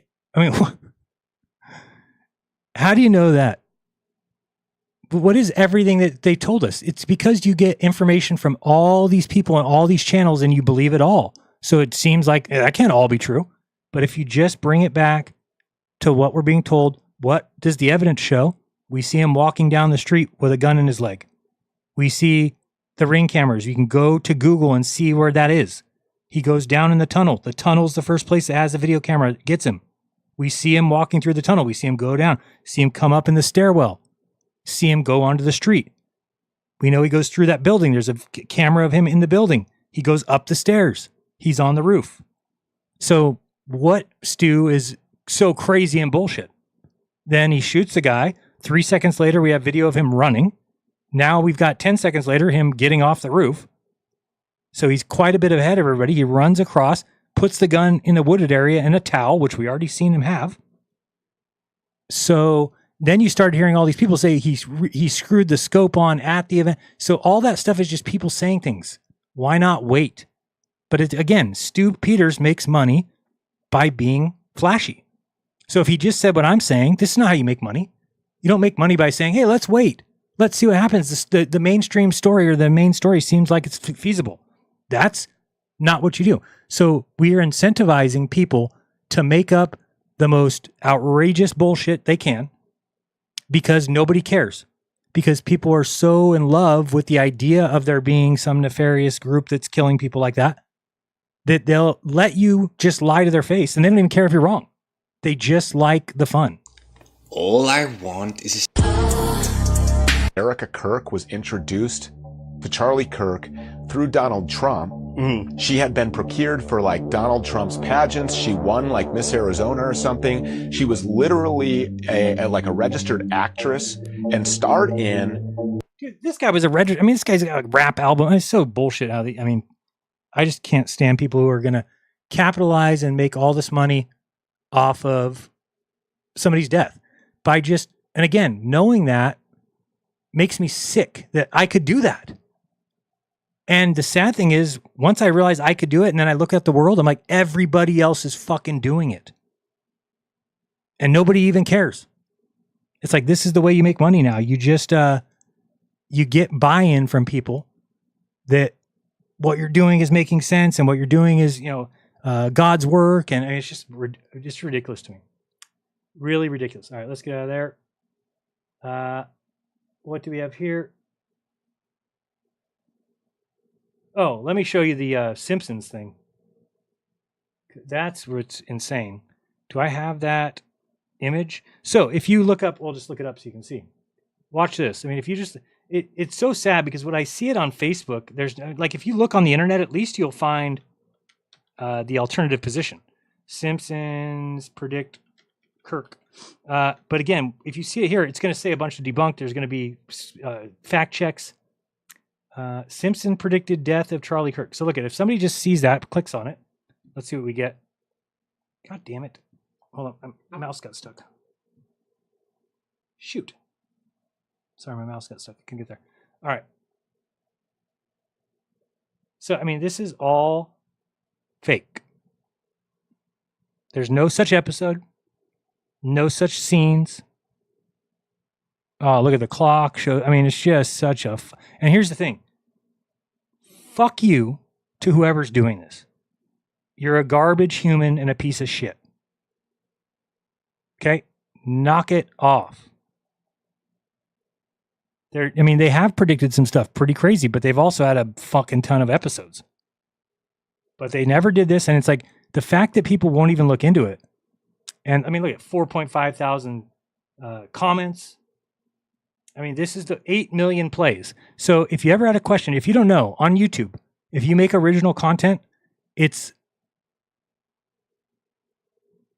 sorry, I'm going to get my mind, $4,000 for every million views. Okay. So that means this person made $32,000. Now this is Facebook. I don't know what their money payout is. On YouTube, if you put out a video that's completely your content, has no copyright, you will get $4,000 for a million views on average. Okay. Conspiracy videos are not as good because the conspiracy watchers don't click as many ads. But if you're a, maybe makeup artist or something, you would actually get more than that because the people watching are actually buying product. Anyway, the point of that is people are making money off of people's deaths, off of lying to people, off of telling people that Simpsons are predicting shit. It just really disgusts me because it's so easy to do. Think of with AI now, what you could do. And I get sad because as I'm telling this, I guarantee people watching this right now are coming up with a plan to make money off something like this next time. That's how low life most people are. They're just going, oh, that's a great idea. Oh, I'll just do that. I'll make an AI, and then I'll get 8 million views. And I mean, again, and the fact that it gets so many views tells you how many people are actually looking for that content. They love it. They love it.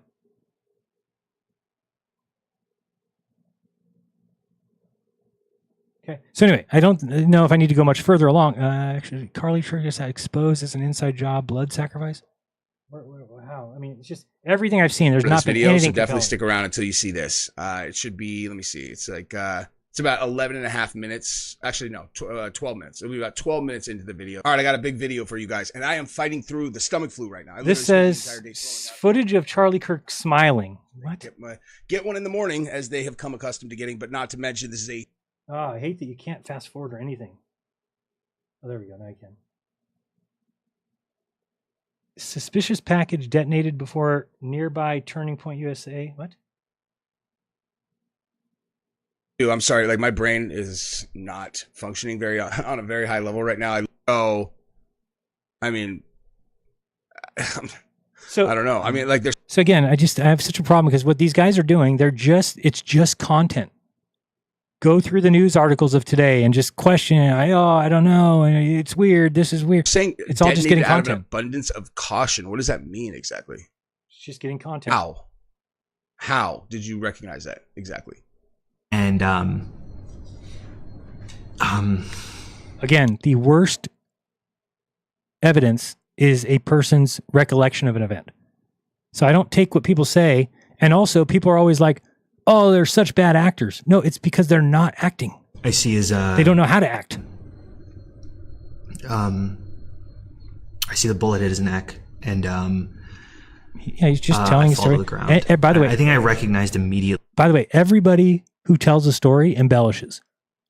It's been like proven. So if you get home and you just almost got in an accident and you're telling your wife, it's almost guaranteed that the story that you tell has a tad bit of embellishment. It's a human nature. So don't listen to somebody tell a story and then be like, oh, that's too much. What he's going to embellish a little bit. This wasn't necessarily like a mass shooting. This was like an assassination. First of all, okay, I've said this every time that I've talked about this. How on earth could you possibly know that? Because one shot was fired. That's not how you do a mass shooting. That's how you do an assassination. So there's no problem with him saying that. Okay, that is extremely shady to me. No, it's not shady. Okay, there's no way for you to know that. There is a way. If one bullet rings out, poochoosh, and you see some guy get hit in the neck and he goes down, and then you go down, and there's no other shots, then it's an assassination. Not a fucking shoot 'em up. Not a, what do you call it? Rogue shooter. There's no way for you to know that. There's no way for anyone to feel confident saying that, okay? All you know is that the first shot that was taken seems to have hit the guy who was on stage. Right. And then you went down and there's no other shots. So remember, I mean, he's telling the story after all the events. He's not telling you the story when he's on the ground saying, oh, you know what? I think, because he wasn't thinking. But after the event, a couple days, he's going to go back and recollect, and he's going to be like, oh, when I heard that one shot, I went down to the ground. Yeah, there was no other shots. So I knew it's just how people are. Relax. Bottom line, something of that magnitude, okay? He's talking about it after. He's talking about it after, dude. Going to remember the details of that with such fine-tuned precision that it's hard to exaggerate. What? And so... No, that is, I mean, this guy's just saying what you words. were thinking is definitely one of the things that's going to burn itself into that memory for sure. No, he says, I just recognized very quickly that this was a targeted assassination. How? Because one bullet How was did fired. you recognize that? Exactly. Because usually, You know what I mean? Like, what? Have you ever seen any kind of a active shooter? They're like shooting more than one bullet. Pow, pow, pow, pow, not pow. And that's it. What are you talking about? Okay. I don't think so. I mean, this guy is... It's nonsense. It makes no sense. It's not nonsense. For somebody who is standing right there, who watched Charlie Kirk get shot in the neck, and then later, days later, is telling the story, if he says, oh, I knew it was a assassination and not a shoot 'em up, that makes sense. He's had time to recollect. He was like, oh, there's no other bullets. Of course Now, you could say afterwards, oh, well, that's what I'm saying. You know, like when they wasn't another shot very quickly, but like that's what he's doing. He wasn't being interviewed on the grass. First thing that you thought was just a target. It's just dumb. It doesn't make any sense. Oh, boy. What was that? I just remember I got up and I ran and I called my mom and I said, Mom, Charlie Kirk's been shot. And she goes, what? And I said, he's been shot. I literally watched a bullet enter his neck and I watched him die in front of me. Jed, this event pushes Democrats and Republicans farther apart or bring... What do you got to part of that? I watched the bullet hit Here we his go. neck. Guys, these are not signs of fakery or of anyway. Like, what are we talking about? You don't need to. That guy's telling an embellished story. He's not a case witness who's, I mean, writing verbatim the exact time period. I mean, it's just so weird that that doesn't make it any kind of a news story. I did want to see this part. What is he talking about? Some sort of blood sacrifice. By the way, all these videos, they all say the same thing, right? Charlie Kirk finally shot, or, you know, finally solved. What did we see over here? This one here, the thumbnail is what pissed me off. And we can't see the thumbnail, huh? So the thumbnail on this one says, look at it, it says, what Charlie Kirk shooter just said is terrifying and should concern us all. And the thumbnail says, I was hired to do it. Just dirtbag. Dirtbag. They're just taking advantage of people, of events. I don't think, how could you find, how do you get a thumbnail for something? I want to see the thumbnail. Can you put it in the search and find it? Like this? No, that's going to go straight there. Mr. Robinson. Oh, damn, we just saw it. It was just on there. How do you get a thumbnail for something? I think I'd be able to do that. Thumbnail? No. Anyway. For count one, aggravated murder. We can search that code in the Google. Should do it. Google search. Can't do that. Let me search it here. Okay, there. Look it. It says, they hired me. So this is the problem. Like, in my mind, I thought when I joined YouTube that things like this were so wrong that you should lose your fucking account. Okay, this is clearly just clickbait. What Charlie Kirk shooter just said is terrifying and should worry us all. And then it says, they hired me. But this is not in the story at all. He's never said that. You could watch this whole video. There's nothing Mr. about Robinson, him hiring him. For count one, aggravated murder. He didn't say anything there. They are resentment and anger. By the way, another way you know when you're being fooled, if it's an AI voice. It's just complete and total fuckery. Okay? Fuckery. Solving Charlie Kirk's murder. These are all just clickbait. All clickbait. Never says anything about they hired me. It's just fake. Here's Simpson warned us. 4 bodies found. Look at this fucking bullshit. I get so pissed. FBI unearths secret tunnel under Charlie Kirk's mansion. I can't. And here's the thing. People are so fucking stupid that this video probably has a ton of views. People will click it. Imagine this. A packed courtroom. Boy, am I all wrong. eyes fixed. 92 views. Like this has a ton of views. 92. I mean, again, it's not real. It's just bullshit. And it's upsetting to me because I don't live that way, and I don't think people should live that way. But let me recap one more time, and then we'll be done. So, like I said, the moral of the story needs to be, to start with, that we don't need to tell lies. We don't need to fake. And we should recognize that as viewers, that that's what we're getting involved in. If you're somebody who's been looking into this, you are just being lied to, and somebody's playing with your mind, and you kind of enjoy it. Like, that's the truth. You're enjoying the manipulation of your mind so that you think something's going on. So there's definitely a hoax. So there's definitely somebody behind all this, and there's nefarious actors. Now, again, am I against things like that? Am I saying that Israel's not having anything to do with it? No, I don't know those. It certainly seems like that's weird timing to be pro-Israel, be the number one conservative voice in the public ecosystem. And then as soon as you turn against Israel, within a month, you are killed. And then the prime minister of Israel is on the news saying, I didn't kill Charlie Kirk. I mean, Netanyahu is a joke. What is he doing? I mean, I didn't go on YouTube and be like, I didn't kill Charlie Kirk because why would I do that? But he did it. Netanyahu's, that's just weird. Did you see any other nation's president go on TV and say he didn't kill Charlie Kirk? Did you see Marcone? Did you see, anybody? Did you see Putin? Did he go on TV and say he didn't kill him? Or just Netanyahu? Who, by the way, is accused of killing the guy that he beat in his election. Allegedly. Okay, let's look at the chat. I'm just making sure I'm covering all my bases. So the story to me makes enough sense. There's some weird things. The exit wound looks like an exit wound. Doesn't look like an entry wound. The bullet not blowing him up like he's a fucking elk explosion is weird. But again, I haven't heard an official bullet strength, grain, caliber. I haven't really heard about the gun. That's another thing, is everybody thought that there was a gun in a box and everybody said that was the gun. That's not even the gun, I don't think. That was like some news company just grabbing a picture of the type of gun and showing it. And then people are like, oh, the scope's on backwards. But I don't think it was the actual gun.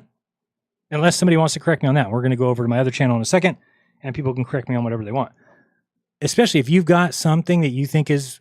But I hope that whoever comes over is ready for me just to say, like, what is the big deal about that? Like, just because you start running with things in your mind doesn't mean it's a story, doesn't mean that there's an answer or that there isn't an answer. It does make sense. And we should expect things to get out slow. We should expect social media to be first and people pumping all that shit. So expect lies from the beginning. Slowly, the government's going to fill in some holes. And then they have to hold some evidence until they figure out what they're going to do with the case. And then from there, we'll have more things released. So to me, this has gone pretty much how I would expect and how we should expect in the future. You're never going to have the answers in 3 days. Now, what we hope doesn't happen is what happened with JFK. I really have a problem if people believe the JFK story as we're told. I don't think you can believe that, but let's say you do. Well, put it this way, like a vast majority of people don't believe the story as given to us, which is a problem because it's been 50 years and we shouldn't have to wait 50 years for an answer like that. So with this, I just hope that as soon as the case comes out and as soon as we get some of these bits of evidence that is missing, that it should just be closed and there shouldn't be other questions. Now, people may have questions that they are having themselves, but as far as us as a collective, I think that we'll be satisfied with whatever comes out. If we hear that, it is a 30-06 off a clean rifle shot with 185 grain or something, there's going to be a problem. That's not really feasible. So there must be some explanation. But again, at first I thought, when I thought about that round, I'm like, that would take somebody's head off. And then I started kind of coming up with, is there any way it could stay inside you? I didn't really think there could. So I went looking, and there's experts who say, yeah, is it a 50% chance? No. Is it 25% chance? No. Is it 10% chance? Probably less than that. Maybe even 1%. But 1% happens all the time.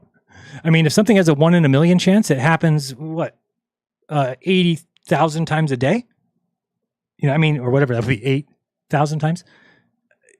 We don't think sometimes in terms of, if it's a 1% chance, it doesn't mean it never happens. It means it happens 1 out of 100 times.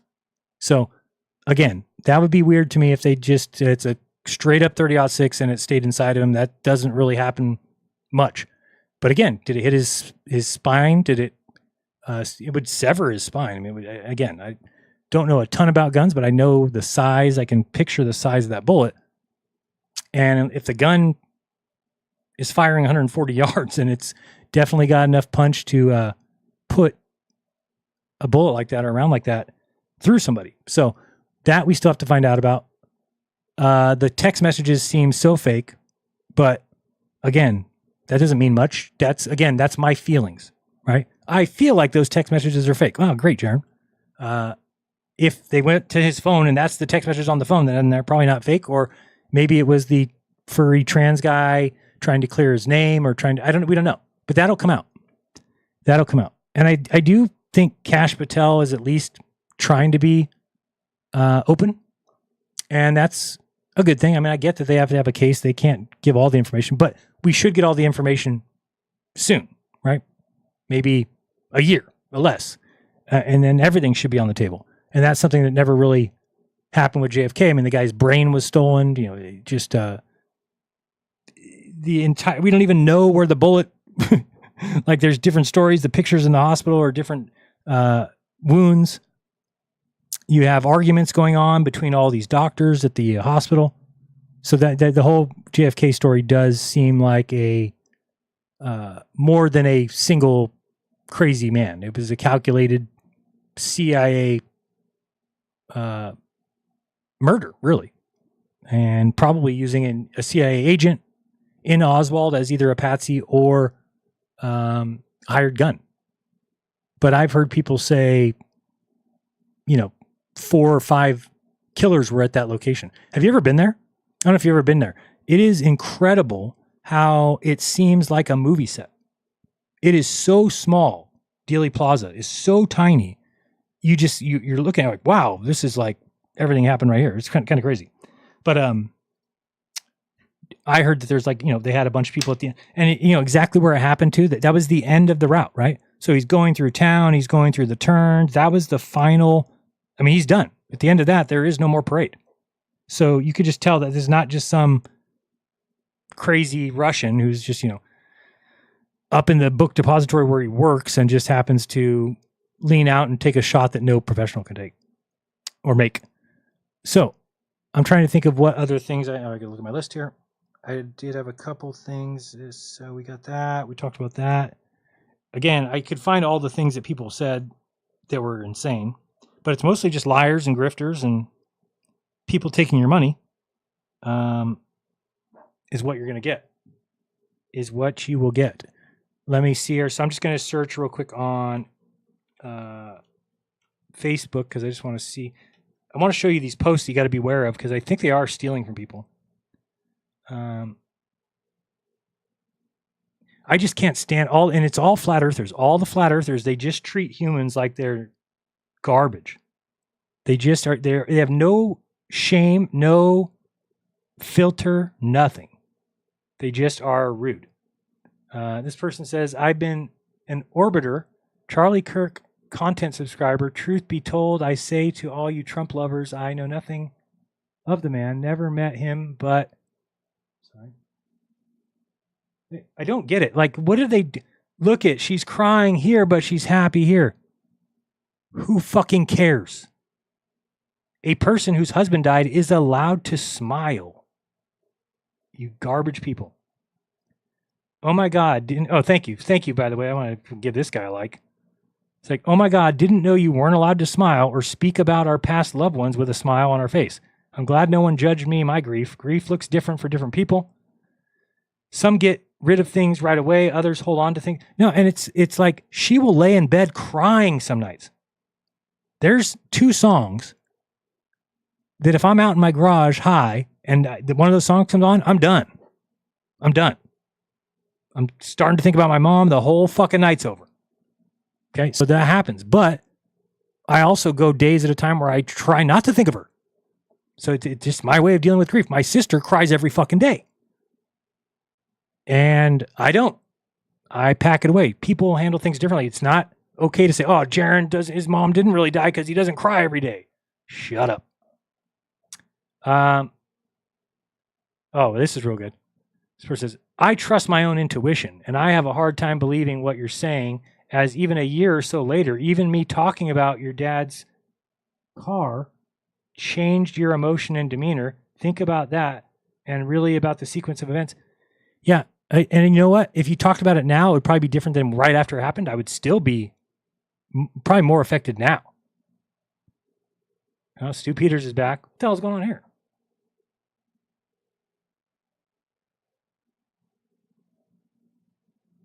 Oh, what's going on? Why he's there? Anyway, let's just let's go over to Candace unfollowed me after I had a private conversation with her last night about her recent antics. Yeah, she's kind of off the rails. I'm from urban Los Angeles. I'm not passive aggressive, so I'm always going to attempt to handle it with someone privately at first. Now watch what happens next. Oh, because now she'll like post everything and, oh, I got a whistleblower who says this. Candace Owen has shocked her followers after releasing claims that Erica secretly betrayed Charlie Kirk. According to Owens, leaked footage reveals that I don't think that's even true. I would be careful on any of this, guys. It's all garbage. All garbage. They just are really it's all fake. Shocking video. When the video surfaced, no one expected to be hit like that. This is all fake. Everything that you're getting is faking. It's trying to get your clicks. Wow, it's just crazy to me. That so much fakery is going on. All right. Is there anything else I want to talk about? Let me think. My head got screwed up with the Dave Weiss stuff, man. It's just garbage. I was going to show some stuff, but I'm not going to show that. We'll just keep it here. Yeah, let's go over. So I'm going to do a video on my other channel for members. It's only $5 a month. And I'll probably put a Zoom link if people want to jump. Or maybe I'll do a Telegram. I'm not Telegram. Come on. StreamYard. If you want to come on and just shoot the shit for an hour or something, and maybe you have evidence that I missed, and we will discuss it in an open and polite and friendly way, because there's no reason for anything else. If I missed something, I'll admit it. If I didn't, then I didn't. But that's where we'll head over there. Let me see if anybody in the chat's got anything to say. Just because you can post that. That's the thing, right? Like, everybody now is important. Everybody's got a voice. Everybody's got some sort of reason that we need to all hear what they've got to say, you know? And I don't like it. I don't like it at all. Sorry, I'm just checking something here. I had my list. It's here. Okay.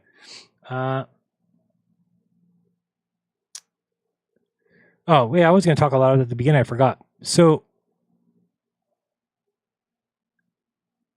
the problem that I see with the world is that everybody's got a belief, and your belief needs to be immediate. Like, I don't need a belief on what happened to Charlie Kirk. Like, I don't need it. Like, will I have one within a year? Yeah, of course. But for now, I'm just looking at it as, I don't see a reason to run around screaming crazy government conspiracy. I just don't see a reason for that. Even if it was somebody like Israel or something like that, it's a hit, and a hit is going to have a shooter, and the shooter we know who it is. So I think those things will come along. I don't see any reason yet. Maybe you do. But it's not a race. And that's what I think people think it is. It's like, who can shout it first? Who can make the most crazy, you got to have, it's just, that guy Stu Peters is the one that said that COVID was snake venom and they put it in the water. And nobody asked the question of, why aren't any of our fucking animals dying? But, we just forgot to ask that. But he makes that claim, and he gets all these views, and then nobody leaves him when he gets turned out that he's just full of shit. So it's all about who can tweet it faster, who can look the most sure of themselves with the least amount of actual thinking or evidence. So that's the new game. So just expect it. It's belief without diligence. That's not truth. That's, I don't know, like a conspiracy causeway or something. Cosplay, I mean. So people right now, they're so desperate to belong to a tribe. I'm so different. I don't want any tribe. I don't want to follow a group. I don't want a group to follow me. But these people will grab onto any half-baked conclusion. They want to be such a flat earther that they'll just listen to Dave Weiss and be like, yeah, it's so true about all these things he's saying, even though not one thing that we read on Dave's feed today was anywhere near true. And they just want to be able to scream at other people. This is what flat earthers like. And I'm telling you right now, this is the absolute truth about flat earthers. I guarantee it. And I didn't see it in it, but now I look back, I'm like, oh, wow, that's what's going on over there. Flat earthers are so butthurt about people who have graduated from college or gone to college. This is the first time in their life that they're like, oh, if this is true, then I made the correct move by not going to college.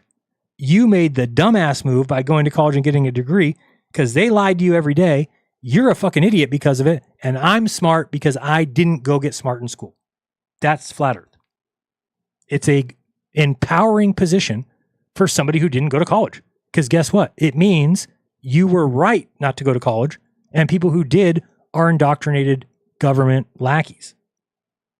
So for somebody who didn't go to school, how often is that going to come up in your life that you're like, yes, I'm rewarded for not going to school, and the people who did look like dipshits? Flat Earth allows that belief. Okay? That's why entire movements can collapse eventually under their own stupidity, and Flat Earth will. Okay, because they've mistaken noise and their loud voices and their cursing and their absolute, I was going to say decrepitness. They're just vile creatures. And they've mistaken that for actual knowledge and intelligence. It's so funny with Professor Dave, when I was on his show, at the end of our interview, he's like, hey, I heard you used to make videos about me, funny little snippets. Can you send me one? I was like, yeah, I'll get it. So for like 2 days, he was waiting for this video. And I'm looking through my files and I want to puke at every single video I play. And I'm like, I'm not fucking sending him that. That's weird. I made the video, proud as fuck, put it on my channel, laughed, had some jokes about it. A year later, I can barely watch it without puking. That tells you the kind of mindset you can be in over there. Because they were so bad. I mean, they're good videos, but they're just like the content is garbage because it's false. The real work is slow. It's testing, it's cross-checking, verifying, saying, wait, does this actually hold up if I step outside my little bubble here? If I'm not looking for a conspiracy, what, there's trapdoors? That's a hologram. Let me show you. A hologram set up by putting 4 poles and that's the tent looks like that. So there are holograms in there. That's stupid. Nobody wants that. Diligence is boring. It doesn't pay the bills. It doesn't give me any kudos. It doesn't give me funds. And it just pisses me off because I would think people would see that and maybe respond because of it, but that's not what happens. Truly, if I came out the day after the thing and made a big noise about a bunch of things and just kind of acted like these crazy people, I would have made money for doing that. By not doing that, I will not make money for doing it. You see my point? So people other than me definitely do it for the money. I mean, they're going to go in that direction. That's what they do. So it sucks to see that because you're like, I almost feel like I'll never get ahead in life. Like not monetarily. Because I feel like to do that, you need to be a scumbucket. That's why people who like Trump, I'm like, fuck you. If you are rich like Trump, you have stepped on so many necks. You've done things that we wouldn't even imagine. You don't get to be a billionaire by being a good person. And anybody who wants to tell me that you can, I'll argue that till my death. It's impossible. If you are a billionaire, you are probably an asshole most of the day. And you have to be. I get it. But I'm just saying, don't think you can get there and not be. I've never seen that. I don't even know who you would pick. I can't even think of one that would even be close. So, diligence is boring. It's not what people want. It doesn't get clicks. It doesn't make you look like a rebel. It doesn't make you look like a crazy conspiracy theorist on YouTube, which is what people want. So instead, people just like to take shortcuts, I guess. And then they plant their flag in bad ground, bad foundations, bad soil. And when the evidence comes back, guess what? They look like fools, but nobody fucking calls them out. It's like you stand there defending a sandcastle as the fucking tide's coming in. No, that's good. It's all good. I don't know. It looks pretty questionable. Nah, that's good. Well, that's the thing about wrong conclusions. Once you've built your identity on them, like I did with Flat Earth, you'll defend them harder than the truth itself. And that's when you stop being curious and start looking like the Flat Earth does, like a cult. And cults don't test. Cults don't correct. They don't fix things. Cults double down. Even when the entire world sees how wrong they are, cults double down. So yeah, have your beliefs, but if they come before evidence, then they're just like fake. They're just, what are you doing? That's not even real. It's like a costume. And then sooner or later, your mask falls off and we all see how ugly you are. And then your pants fall down and we see you've got a little pecker and you're going to have to run away because we're going to laugh at you. So that's it for me today. We're going to go, what time is it? 8:49. I want to grab something to drink, and I'll say 9:15. We'll start over there, just an hour or so if anybody wants to come by. I think I've got enough members that at least a couple people might. The video's already up. It just said it was going to start a lot sooner. Feel free to leave any comments on this video every Friday, 3 o'clock. I do believe next week, unless something comes up, I do want to cover the myth of the large African-American penis, because it is something that is so ingrained in people. I find it hilarious that it's a complete and total scientific myth. You can go to any study that's been done in the last 20 years with doctor-measured, doctor-controlled, 400,000 people scientific tests, and there's no difference at all. Zero. And it's hilarious how cucked people are when they fall for these tricks that the mainstream or the porn industry put out to create the same thing I think they do all the time. They love division. Anytime they can separate races, they can separate creeds, they can separate left versus right, blue versus red, Giants versus Dodgers, black versus white, gay versus straight, tranny versus non. That's their goal. It's how the government stays in business. If the government governed so well that we no longer had problems, then we no longer have government. We don't need it. But if there's always problems and always hate and always strife and always fights, then you need a government. And so the government just loves anything like that. In fact, I think they love flat earth versus globe earth. I think they love it. I think that's what they want. They want people distracted from looking at the money being spent on foreign wars that we don't need to be spending and all that. But I'm not going to get political now. I'm just going to say goodbye. I haven't made a intro video yet, but I do have we'll just play this for the outro right now. And we'll see you guys over. We'll have a good conversation at my channel, 9:15. Hopefully you'll be there. If not, we'll see you next Friday on the new best show on YouTube, where we're actually going to get to the bottom of things, expose things, and not believe lies anymore.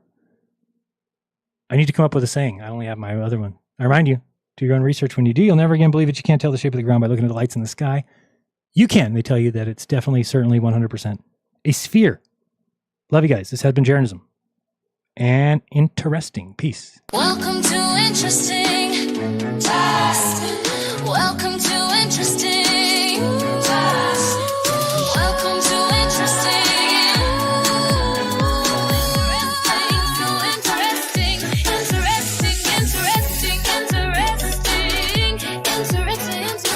Stop stressing, depressing, your chest is congested. Such a blessing, confessing, interestingly digesting. Sandy hook, Aurora, pulse, net club tricks, gun control, false flags, pushing politics. Thomas Crooks is on the roof, ready for the shot. Wait, how did he get up there without being caught? Shit.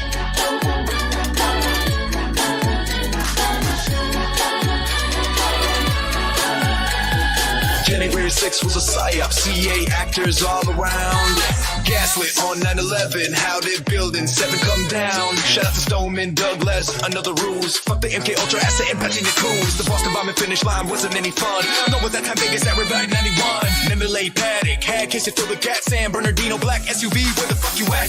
Morning attack, you waited 6 hours, and then you went back? Nah, can't be different, one shot straight through the brain. Mark Kelly with the surgery to fly the shuttle. Hustle lame, Stonehenge, how'd you get the rock so high? With this crane, pretty ease, or what a lie. Shout out to Charlie and Ashley, baby, too. Sucks that your children have to grow up without you. Welcome to Interesting. Welcome to Interesting.